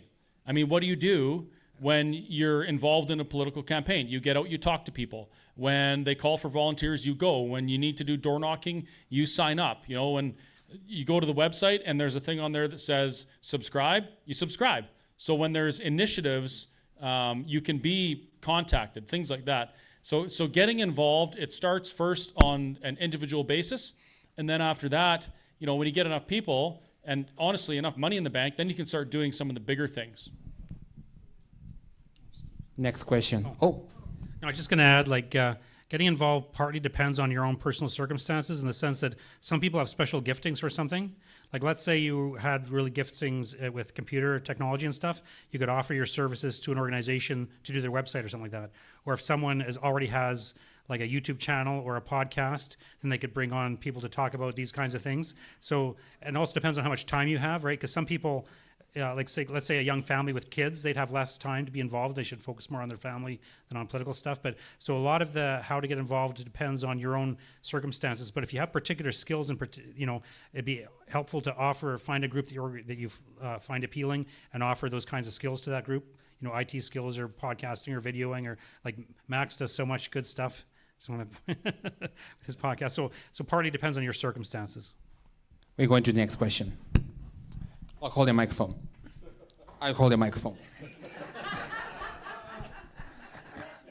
My question is, how come Quebec separated from the monarchy? Yeah, and we cannot.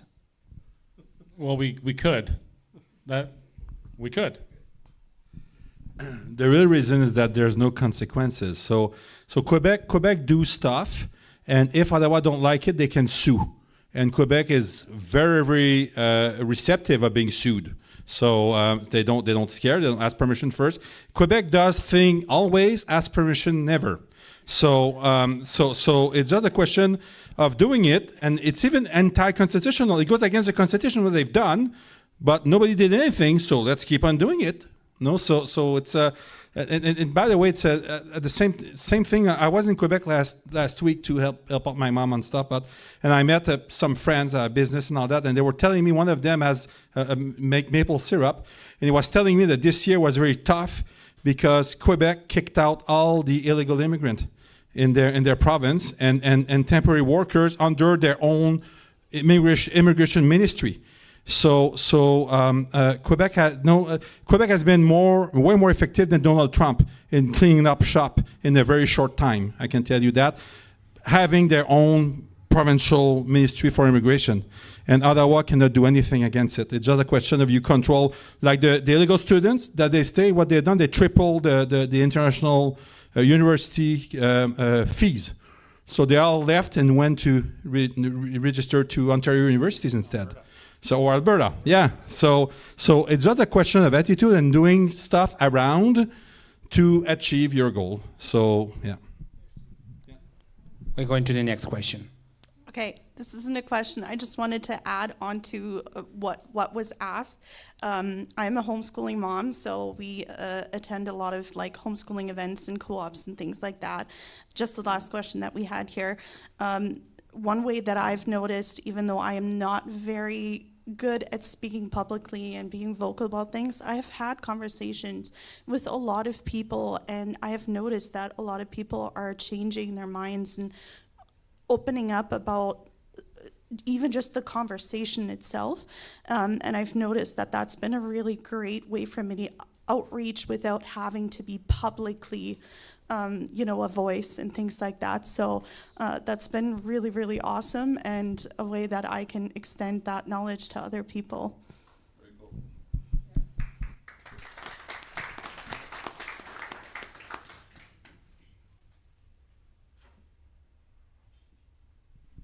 I saw a hand or two. I'm just going to head over the microphones over there. I'm walking 89 miles an hour. It's good to have exercise, I guess. But Benny, is your name Ben? Yeah. Trudeau? When we were on the floor, you were talking about banking and where our oil money goes every month and how much. And you think we should be banking here more with Alberta banks? Yeah. So can you explain that so everybody can kind of hear it? Yeah, so in Alberta, we collect our royalties from the oil production every Friday afternoon. All oil companies have to deposit before 3 p.m. In two branches, Edmonton and Calgary, at the CIBC. So every Friday, we send between $500 million, $500 million, to right now the price of oil is closer to $800 million every week to the CIBC in Toronto. Just over the weekend, the CIBC make about $2 million with our money, just over the weekend, even if they transfer back on Monday. Okay, so we have to, when I say we have to act sovereign, let's act sovereign. That money should be deposited in Alberta regulated institution. There's 14 of them, ATB and 13 credit union.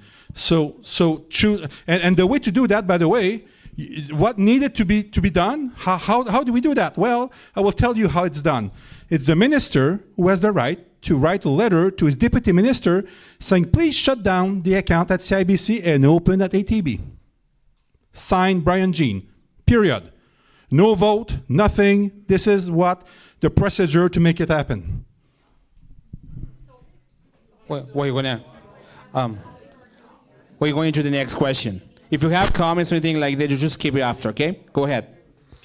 I very much appreciate the excellent information all three of you gave. All of us, as active ambassadors, if we had a pamphlet that gave really clear, concise points, not long and wordy, but point form, and backed up with facts, not just opinion, even if you put something on the website like that and we downloaded it and then we have something in our hands to give to people, I think that would go a long ways towards giving an effective message. Yeah, absolutely, and it's something that I want to do, and I'm sure Jess is nodding over there because she's been asking for us to do this for a while. I do want to remind people that this particular organization, it's just volunteers. We do everything ourselves while managing our daily lives. So we don't have all the time in the world, although we certainly try. There has been an organization for almost 5 years, that has been doing just that. It's called the Alberta Prosperity Project. Their website is full of things you could print off, full of all sorts of information. Almost every point that we've made is on that website in somewhere. There's downloadable PDFs of things you could make trifolds out of, and that's been there for three and a half years. It's been there since I was the CEO of the Alberta Prosperity Project. So those things are available. You can find them at albertaprosperityproject.com, and hopefully shortly at letstalkalberta.com as well. You said if Alberta pulls the money from the CIBC, that would be a good move, which I agree. What if the 300,000 people that signed did the same thing? What kind of message would that send to Ottawa? Yeah. Well, why don't we do that? A big one, I guess. Well, everyone asks, why don't we do this? Why don't we do that? And yeah, these things, they're great ideas. These are great ideas. Getting the idea to application with an outcome is like herding goats. I'm not even kidding you. It is. You think it's hard getting 100 people in a room. Try getting 300,000 people to do the same thing. It's so difficult to do that. It's almost impossible. So then what you have to, how do we achieve that outcome without having to get all these people to agree to do these things? Well, you find a goal and you start going there, and you just bring more and more people until the pressure reaches a tipping point, and you get it done. right? You're right. If 300,000 people did something, anything actually, anything in the province of Alberta in one day, you would be able to change something. But everybody, there's always a reason why somebody won't. Well, you know, my mortgage payment comes out on Tuesday, and you know it's really going to inconvenience things. We're so tied up with that stuff. It's almost impossible. But what is possible is getting everybody to come out on one day to stand at a ballot box for 5 minutes. 4 of those minutes you stand contemplating the gift that you've been afforded and the blessing to be able to do it, and then a minute to carefully check the box that you. And I'm going to check yes. I don't know about you guys, but I'm going to mark yes on that. That's something that we can do. It is plausible, it's probable, and I think we should really focus on it. If you have any questions, please raise your hand, please. Any more questions? Or don't be shy. Oh, there's some pamphlets there. Some pamphlets. A question or a statement? You know something, is this an open forum or not? Yeah. Once again, what are we going to do with immigration? Once you get citizenship, you're free to move wherever you want. You can bring millions of people in this country and we're toast. Again, we can start by controlling our own immigration, start by what we control, and create an environment where people don't feel welcome. I mean, if you move to Alberta, and even if you move from another province, we could, in this province, before you get your driver's license, have a little go in front of the computer. I know I needed to do that anyway. I came from Quebec. You know, like I need to change my license from Quebec to here, and it was a nightmare even to change the experience and with insurance company and all that. So we can put, if we really want to, we can put stuff in. In my book, I speak about eight heartstrings of Albertan. Like I lived in Quebec 35 years, and today I'm more Albertan than I was Quebecer ever. I have 4 kids, all born here. My wife is born here. That definitely won't fly back my body when I die back to Quebec. No, I will be buried in Alberta, and I am an Albertan. But what makes me be able to say that is that I have some values that are the same as the people living as my neighbors in this province. And I believe we need to assert these values. And if you come from BC and you're extra left and all that, and you go to get your driver's license and you pass that little stuff and you have to sign that social contract and you don't want to sign, well, you don't have driver's license. That's what they do in Quebec. And you won't have health coverage and you won't have all the rest. You need to sign that to live here. Otherwise, go back, go home. But this is not your home. And this is how it needs to be done. Quebec has the advantage of using the language to kick out a lot of people. That's the extra advantage they have. But they have many other layers of system like they've just did last year of increasing to an unaffordable rate, the international student rate, to get rid of all these students on their student visa. They got rid of them. And then the temporary workers, again, not facilitating the stay there. If you make people's life difficult because they don't want to comply to how a society works, they will leave. So I believe this is what we need to do, and we need to define what is an Albertan. So you very basically told us some basic things to do, but you haven't told us how to. So if I go tomorrow into immigration or go to the government, to the Minister of Immigration, and I stamp my foot and I say, hey, make it so that they can't come into Alberta and do what you said about the driver's license thing. I don't think it's going to work. So can you please tell us specifically, step by step, so that we can actually do that?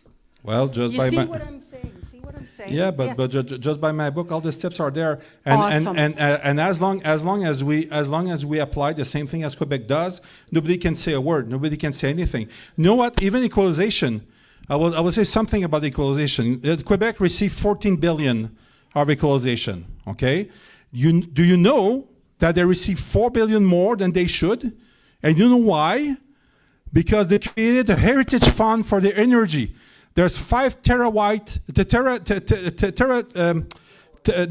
thank you. There's 5 terawatt of energy produced that is under their heritage stuff. that gives the cheapest energy to all Quebecers. So the Hydro-Quebec is missing $4 billion revenues through that program. And that $4 billion revenues, according to the equalization payment, is compensated by equalization. Why don't we do the same? We should have the Heritage Fund for oil and gas, giving you a discount on your first 100 liters at the pump with your Alberta driver's license, and give you a discount on your first 20 gigajoule of gas at your home. And that, if we just take the law of Quebec, creating that Heritage Fund, and create the Energy Heritage Fund in Alberta, okay, with our oil and gas, we would save $2 billion in equalization. So let's just do the same. That's what I'm saying. Like there's no, we don't even have to think hard how to do that. We take their laws and just like how with a government that is able to do it. Well, how we get somebody is by voting for candidates that are willing, that understand that, and that are not dreaming to end up their career in Ottawa. That would be a good help. If you have a question, just raise your hand. I'm going to get the microphone to you, please. Anyone? So I'm gonna before we go to the next question, I want to talk about that a little bit. Have you ever heard the phrase, I don't create the parade, I just find one to get in front of it? Yeah. That's kind of what we're doing here. We're trying to create a parade of independence-minded, sovereignty-aware Albertans that know about these things. You know, so when we go to an AGM or whatever, we can advocate for those things. It doesn't work. You can't just go to the minister's office and say, I want this. No. They want to see the will of the people ask for that. How do you get the people's will to show? You have to educate them and talk to them about what it is we need to be asking for. Before a year ago, did anybody know that we should be asking for the things that Ben is talking about that happened in Quebec? I didn't, right? We don't even know these things. That's why the educational component of this campaign going into October is so important. And every single one of these points that Ben is making can be wrapped up in a negotiation phase subsequent to a successful referendum on independence. Because a successful referendum, a yes vote in October, doesn't mean that immediately we're independent and all these things change. It means we have to start really focusing on sovereignty. That's a very, very clear message to Danielle Smith that Albertans want sovereignty. We want it. Give it to us. Go and negotiate these things on our behalf. That's where this starts. All of these points are wrapped up in one question on that ballot. One question. Do you agree that the province of Alberta should cease, or that Alberta should cease to be a province in Canada and become an independent state? That one question addresses taking control of immigration, taking control of pension, tax collection, policing, all of those things. Everything is included in that question. So we create this parade. We go to every town in Alberta. We go back to our homes, to our jobs, to our families. We have these conversations. We talk about these things. We explain why we want these things and why the status quo is so much more infinitely terrifying than what we don't know about what Alberta would be like independent. And then when October comes, we have advocated for 5 months now, only 5 months for this outcome. This is your folks' job. And actually, each one of us as Albertans carry an equal amount of responsibility to make this happen. It's not just us. So that's I kind of describe this as the this is the honeymoon's over kind of thing. Now everybody knows that the work is theirs as well. It's not just a leader or a speaker or something like that. It comes back to every individual. How many billions a year does Alberta put into the pot to the federal government on the net that does not come back to Alberta versus how many cumulative billions or hundreds of billions has Alberta contributed, and how much does Quebec contribute each year? So Alberta contributes roughly $30 billion per year to Confederation, for which we don't get a dollar back in either money or services. And the cumulative number from when equalization started until now, the actual number is 600 billion. When you adjust that for inflation over the years, it's closer to 1.2 trillion, between 1.2 and 1.5 trillion dollars. How much money does Norway have in their sovereign wealth fund thing? Yeah. They started at the same time, they started around the same time we started paying equalization. That's what the difference is. Yeah, and Quebec, what's in Quebec's fund? Quebec, since the beginning of the program.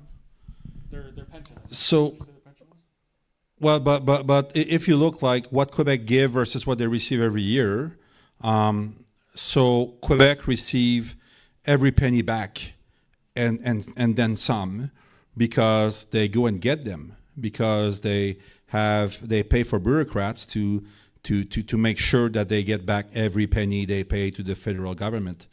And we could do the same, by the way. But on the other side, on terms of pension, Quebec has a very strong sovereignty stuff. So again, Canada pension plan that everybody wants to keep here and all afraid of the Alberta pension plan, the Canada pension plan performed 2.87 less than the Quebec pension plan that was started at exactly the same time. So you know what, Quebec, they don't really care about the 13 billion a year. No Quebecer knows about it.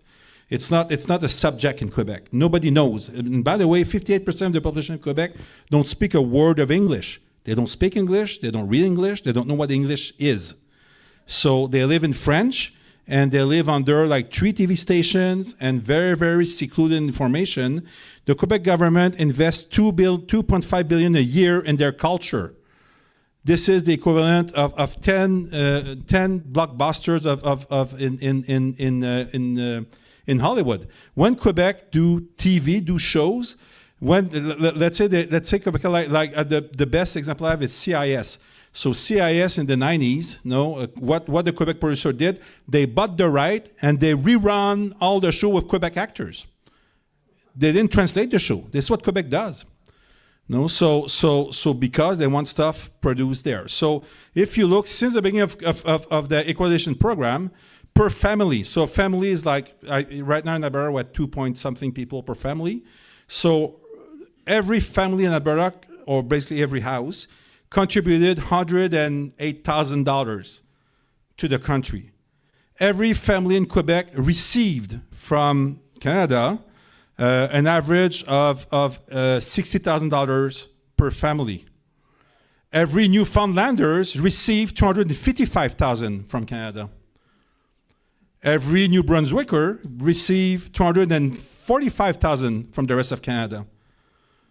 And every people from Nova Scotia received $215,000. So the biggest winner of that program, Nunavut number 1, close to $200,000 per family unit. Number 2, New Brunswick. Number 3, Newfoundland. Number 4, Nova Scotia. Number 5, Manitoba. Quebec is at 6th position in that rank. The number is impressive because there's 9 million people. But per capita, they're right in the middle. And the only one that paid, Alberta number 1, 100,000, followed by BC at 60-something thousand, and Saskatchewan, I believe, at 20-something thousand. So Alberta is the one that paid for the rest of the country by far. I have a question. I was just doing some research, and I understand that Quebec Hydro, which is the largest company in the world that does what they do, don't have to declare that resource money because water, it's not considered a resource. Is that true? No. So after 95th referendum, we clutch in saying, okay, we're not separating, but we're gonna piss off we're gonna piss off the rest of the country. That was the thinking in Quebec. Okay. So what was done with all the Crown Corporation? They were removed. The ownership were privatized because to create companies, it's a provincial status. Like you have like the Alberta Inc., Alberta Limited Companies. So what Quebec did, they took all of their Crown Corporation, reverted them in private corporation with one shareholder, which is the government, okay, which then added a layer that cannot be scrutinized because they are a private corporation. So, and then the private corporation, through that law, that basically Hydro-Quebec production loses $5 billion a year. So it's always so when they file for the equalization payment, they don't make any money with their resources, so they don't have to pay on it. Okay, so again, we can do the same.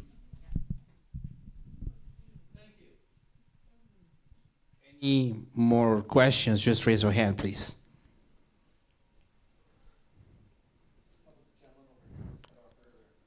Who? Just raise your hand, please. No questions? That's abnormal. Well, to be fair, we talk a lot, so. I was just going to say, we pump twice as much oil as Norway does. I know we get a reduced price in West Texas Intermediate, but still, we should have been close to the 1.5 to $2 trillion instead of having it wherever the Liberal government keeps sending it every year. Sure, but it's not just Ottawa either, right? We had 44 years of PC government in this province that really didn't, I mean, they didn't manage as well as they could have by a long shot, right? And why is that? Why were they allowed to do that for 44 years? Whose fault is that? Bingo, thank you. Thank you. We as Canadians, not just Albertans, we as Canadians are one of the most apathetic and politically disengaged, uncivic people on the planet.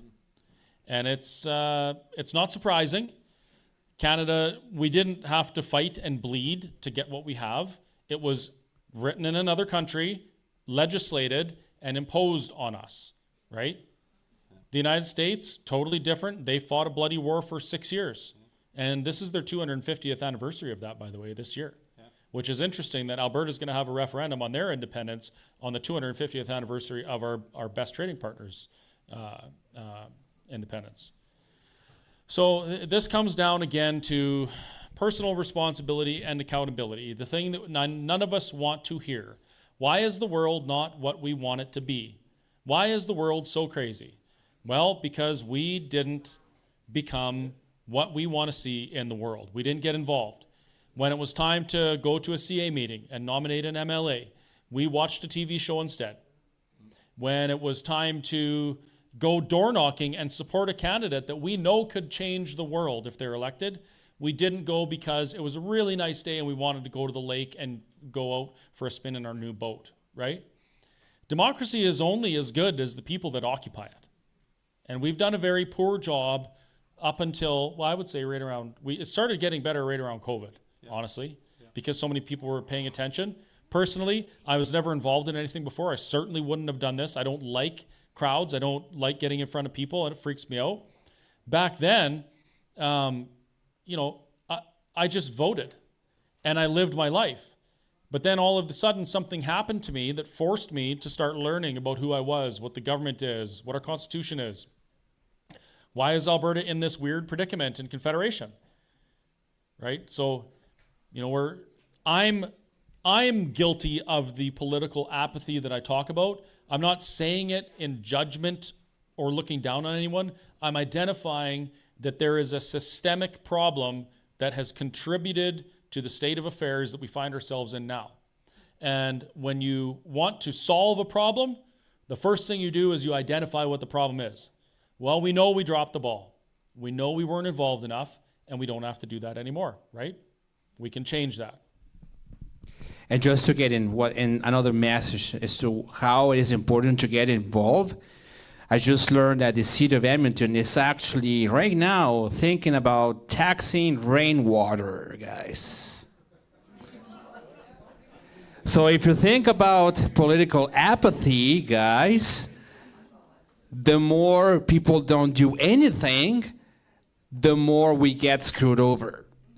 Independence is the same thing. We can do all the town halls we want. We can spend tens and thousands of miles in our trucks, in our cars, and blowing some head gases or what have you. If people don't do their due diligence, we're going to do this for nothing. Right? So, interesting point. You think the rainwater thing's crazy? They tax rainwater all over the place, by the way. PEI, there was a big thing in the paper a few years back. People were having to pay GST on the amount of electricity they produce with their solar panels, equivalent to the GST they would have paid on their electricity. So PEI is charging people GST on the sunlight. That's 100% retarded. PI just went full retard. Okay, go ahead. How many years have we been taught through the school system or families that we can't sit at a family gathering and talk political? Is it wrong to have two different opinions? It's not. But don't talk about it. Yeah, 100%. That's true. And how many years have you heard this? Oh, we just live in a free country. Somebody fought for your freedom so that you didn't have to. That's a lie. People fought for freedom so that we could continue to fight for it in a different way. And we've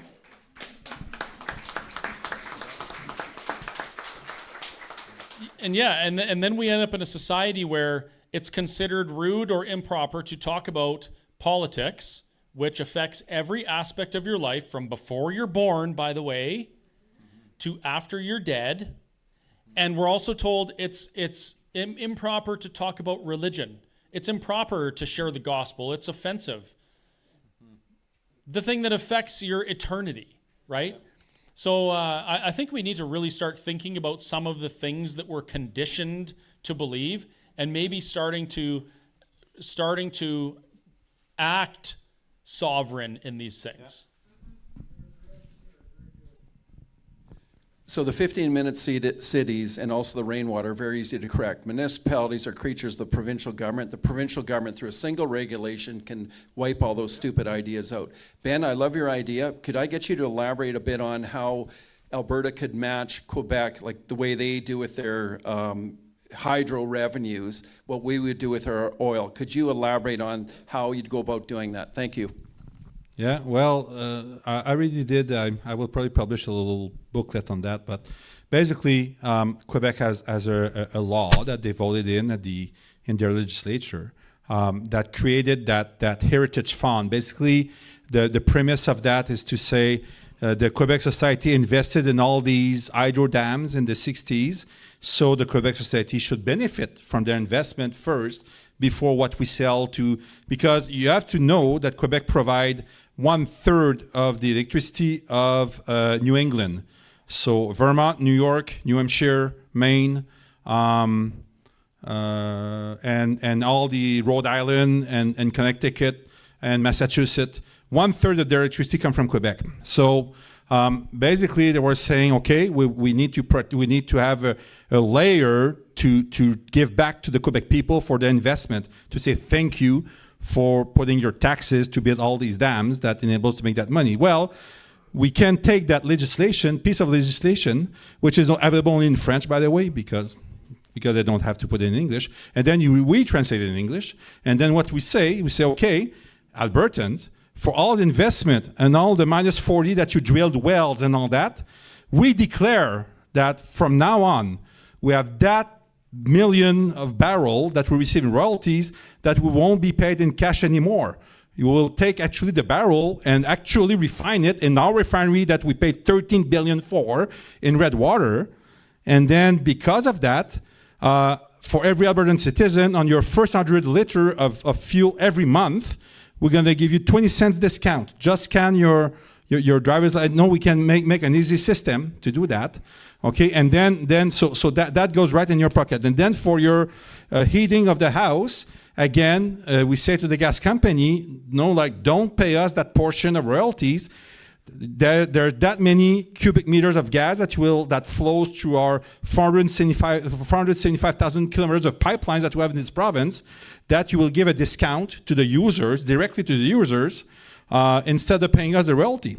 So for the province, it's zero cost. Zero. Doesn't cost anything. Okay? And then it's the portion of royalty that end up in Ottawa anyway, that now we keep. And if we do that at 100 liters a day and 20 gigajoules a month, that means that we bring back directly in your pocket $2 billion a year that is not paid in equalization.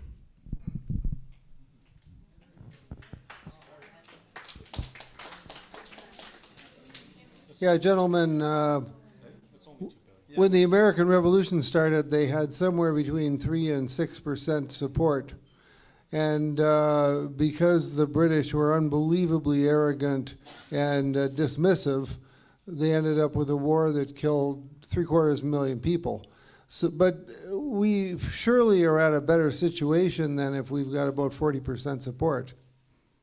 And we got to take it seriously, or we will end up in violence because there's too much money at stake for it to end otherwise. But fortunately, the Canadian government, because of the COVIDiot shots, lost 2/3 of the Canadian military. But quite the answer. But the thing is, just a comment, if you would, on how we're doing with regards to the fact that we got 40%, and I believe that's more than the Quebecois started when the referendum was held in 1995. Is it not? Yeah, well, in 1995, in fact, it was a bit higher. In 1980, it was 32%, and they ended up with 40. In 1995, we started at 40%, ended up at 49.9999999. So yeah, so but yeah, I believe that we are in a system right now that will enable us to do that transition peacefully, and this is the occasion we have. No, so. And please don't let it go over your head how amazing it is that we actually have this opportunity. Like I say this almost every time now. People have literally died to get the opportunity that you're going to be given in October. That's something to take seriously. Doesn't matter which side of the conversation you're on. That applies to you, that you have that opportunity. If you're a forever Canadian person.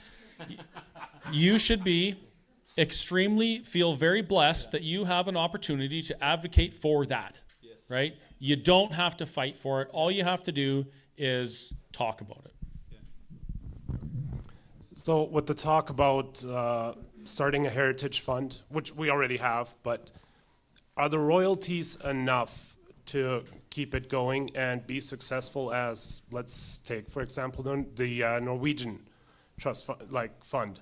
Would we have to basically create Petro-Canada 2.0 or Petro-Alberta as a crown corporation to make that happen? Yeah, well, there's different way that I would tackle it. So the Heritage Fund, yeah, it's good, but I believe that what can generate way more money, and it's again my book, would be to annex Northwest Territory. I will tell you what it would do. First, it's doable. Okay, so we can do it. It's the only thing, according to our constitution, like within our country, we can do a referendum, Alberta and Northwest Territory. There's 40,000 citizens in Northwest Territory. Deal with the 40,000, and I will tell you what that would do. That would give us deep sea water at Inuvik. And that would give us a control of Northwest Passage, which is the next Panama Channel. And that would give us 50 billion more per year that we can that we can generate. The other thing that we have to, if we want to be honest with our oil revenue, we have to stop. Like right now, the oil revenue is peaking because of the price of oil.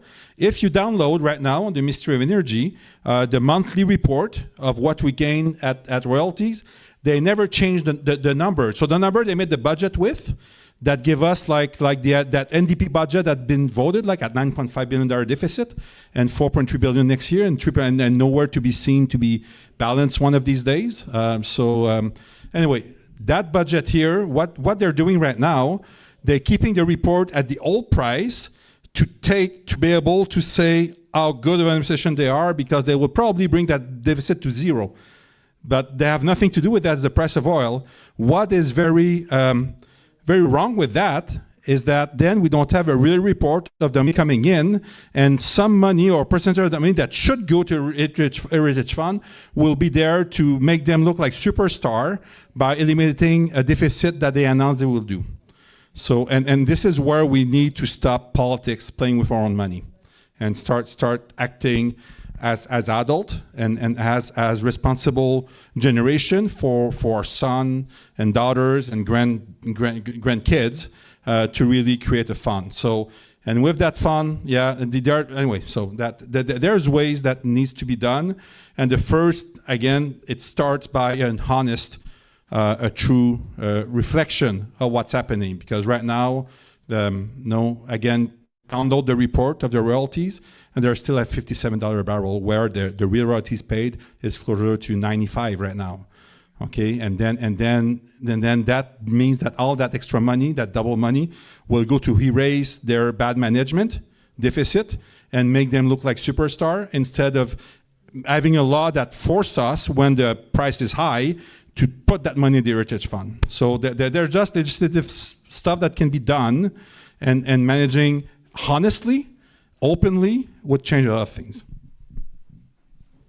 And I love that announcement, by the way. So Ben mentioned openly and honestly. Imagine if we, for the first time ever, decided what our Constitution was going to be. And imagine that we constitutionally enshrined something like a Department of Government Efficiency, where all these things were publicly audited every year or every 2 years, whatever we decided. How do you think the fiscal management would change in a country that had that in their Constitution? You know?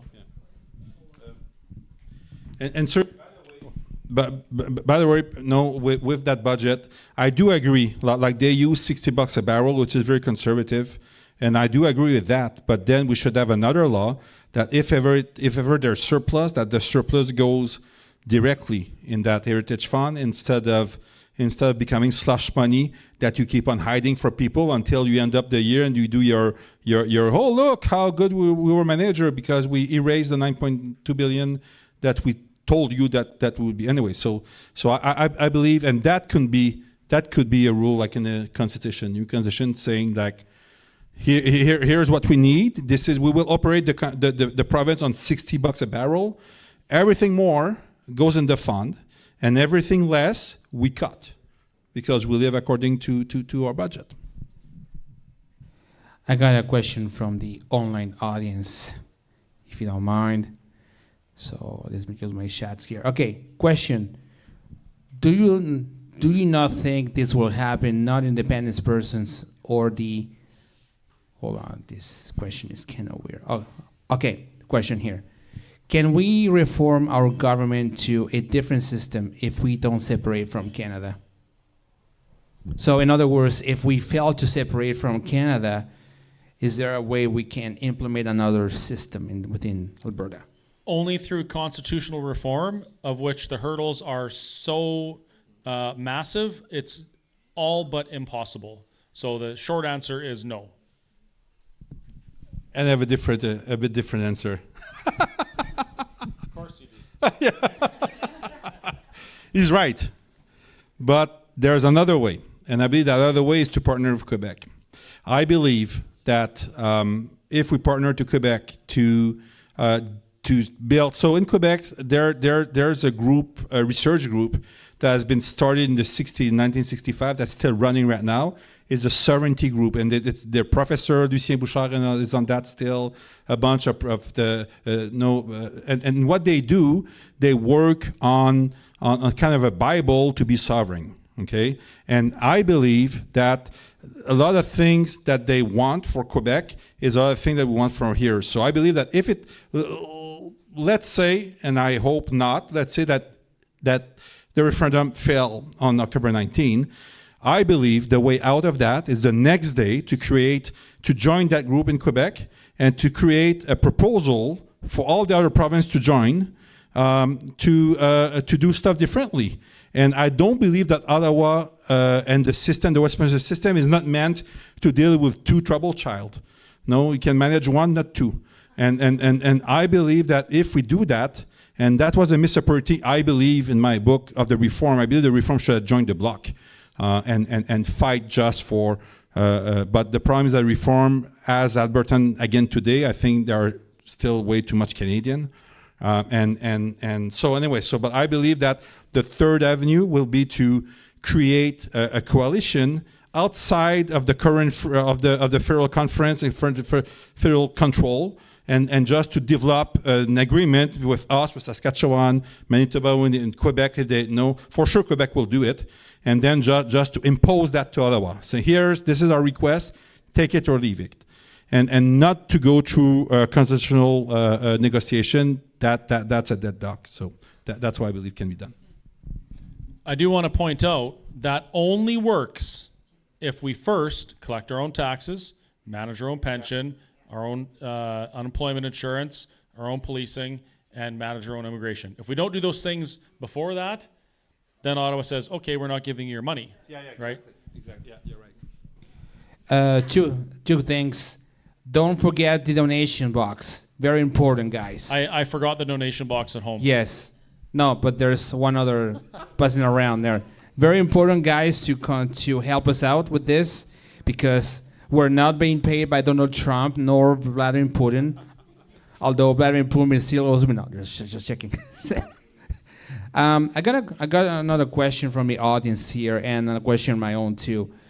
The question from the audience goes like this: people who oppose independence have said that, look at what's happening with Brexit. They basically, after Brexit, the economy goes to whatever, and now they're essentially opposing Brexit because of what happened to the economy. And now I think that what's happening, what's ruining the United Kingdom, what is ruining the UK is basically immigration. What are your thoughts on that? Well, yeah, we often hear the comparison to Brexit. Now, Brexit was completely different. Brexit was, that was a political thing. It was managed by politicians, and it was managed very poorly. One of the things that happened with Brexit that people don't realize, it wasn't just this like a hard, hey, we're out, we're done.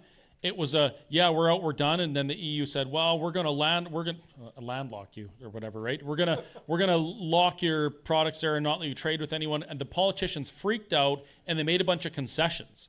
So when I talked to my friend Jasper from Holland, who's actually coming here in a couple weeks, yeah, we just booked his tickets, and we're going to have some dinners with him as well. He describes that in great detail, and he explains how they made that fatal flaw.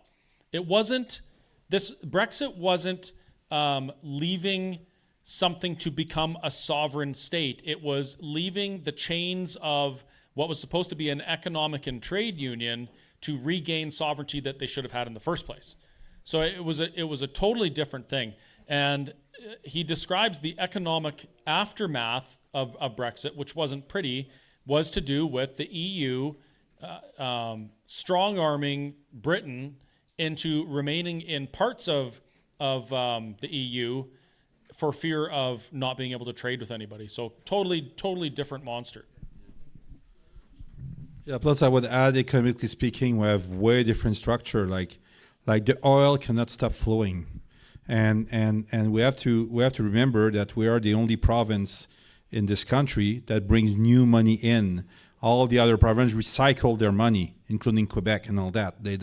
No other territory in this country brings fresh money every day.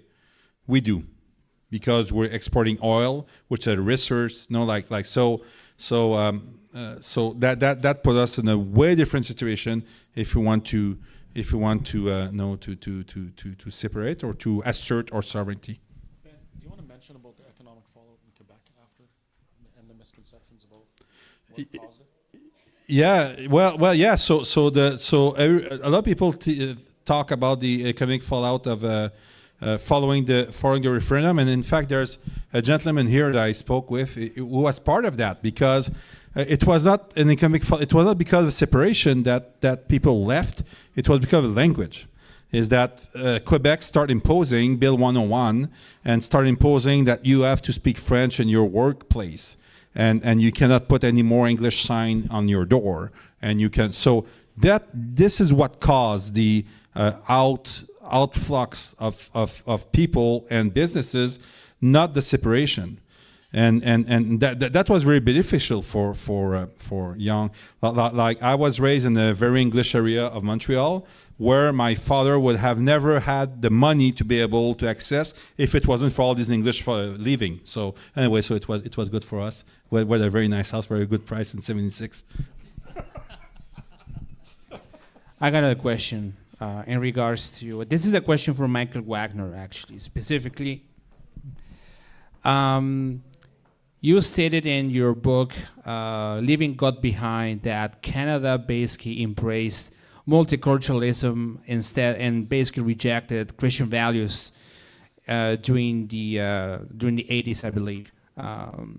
With a new independent Alberta moving forward and knowing that full well we have a very diverse, ethno-culturally diverse population, especially in the cities in Alberta, what do you think that Alberta can do to put Christian values in a formal state in such a way that it will not happen what happened in Canada?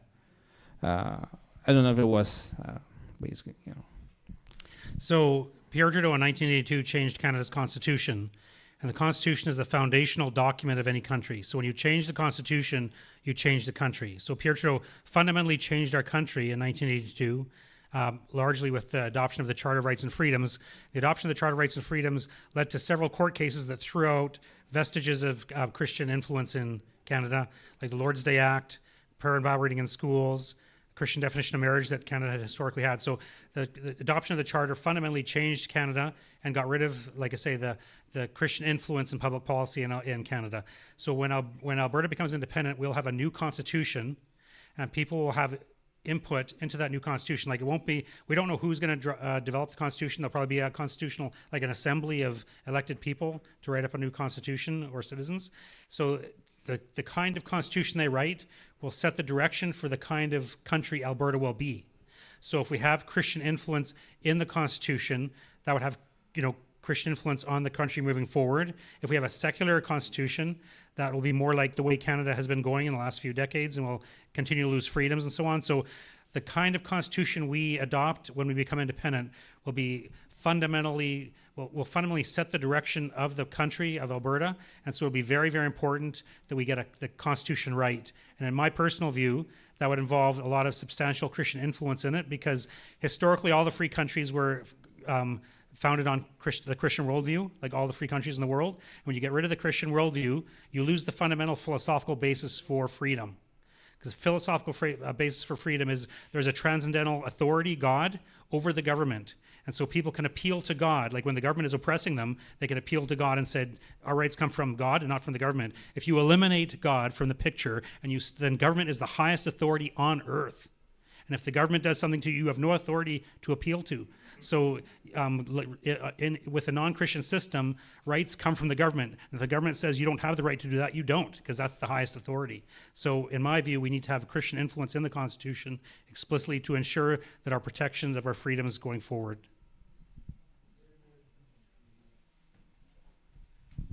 Max?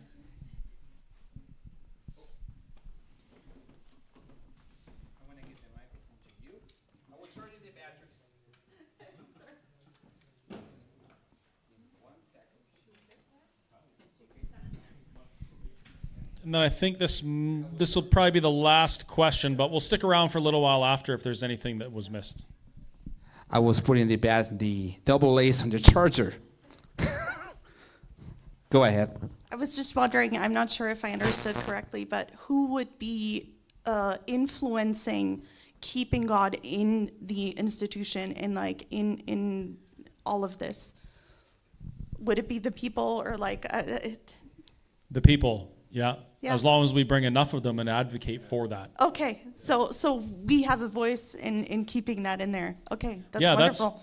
Again, this is the opportunity. This is an opportunity for the people, for the first time in Canadian history, to put in a document the way they consent to being governed and how that governance should look like. That's the real opportunity here. It's not just about taxes. It is not just about immigration or any of these things. It's about an opportunity for the first time for us to decide what our future looks like. Okay, well, unless... I think we're going to wrap it up. Yeah. I want to ask you, before wrapping this up, I'd like to ask you the following, or tell the following. Obviously, those events we're doing, the algorithms right now on social media are absolutely killing us. Even on Freedom Calendar, I started to see a decrease of 40% of traffic less than this. So obviously, all those events are on letstalkalberta.com, freedomcalendar.net. If you do see an event, share with your people. What is working the best is by text messaging. Okay? Facebook, what's happening with Facebook is you're going to see the poster probably 1 week after the event happened.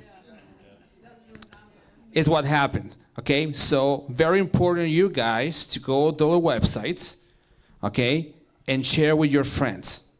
Also, Chris Scott is also streaming. I'm streaming as well on freedomcalendar.com, .net actually. And it's very important to people to share the streams and share the information out there, because what's going to happen is that as we're moving forward with the information warfare towards October 19th, we're going to be attacked by all different directions. So it's very important for you to do your due diligence to share the information out. So again, we can do all of this by ourselves. We can travel all across Alberta, but it's important to you to become what they call the ambassadors of independence. Ambassadors of independence. Gotcha. So, thank you very much for coming, and thanks for coming and share with your friends. Watch for deer. Yes, and we'll see you in the next event. I think they're going to Sexsmith. What's the other one? No. Cold Lake on Monday. And then Wednesday is Okotoks. Wednesday on Okotoks. And the pierogi supper on in Okotoks. So if you got friends in Calgary, tell them to go to Okotoks. We're gonna have pierogies, pierogies, delicious pierogies. And you can bring some friends too, and that'll be good. So, thank you very much. Night, everyone. God bless.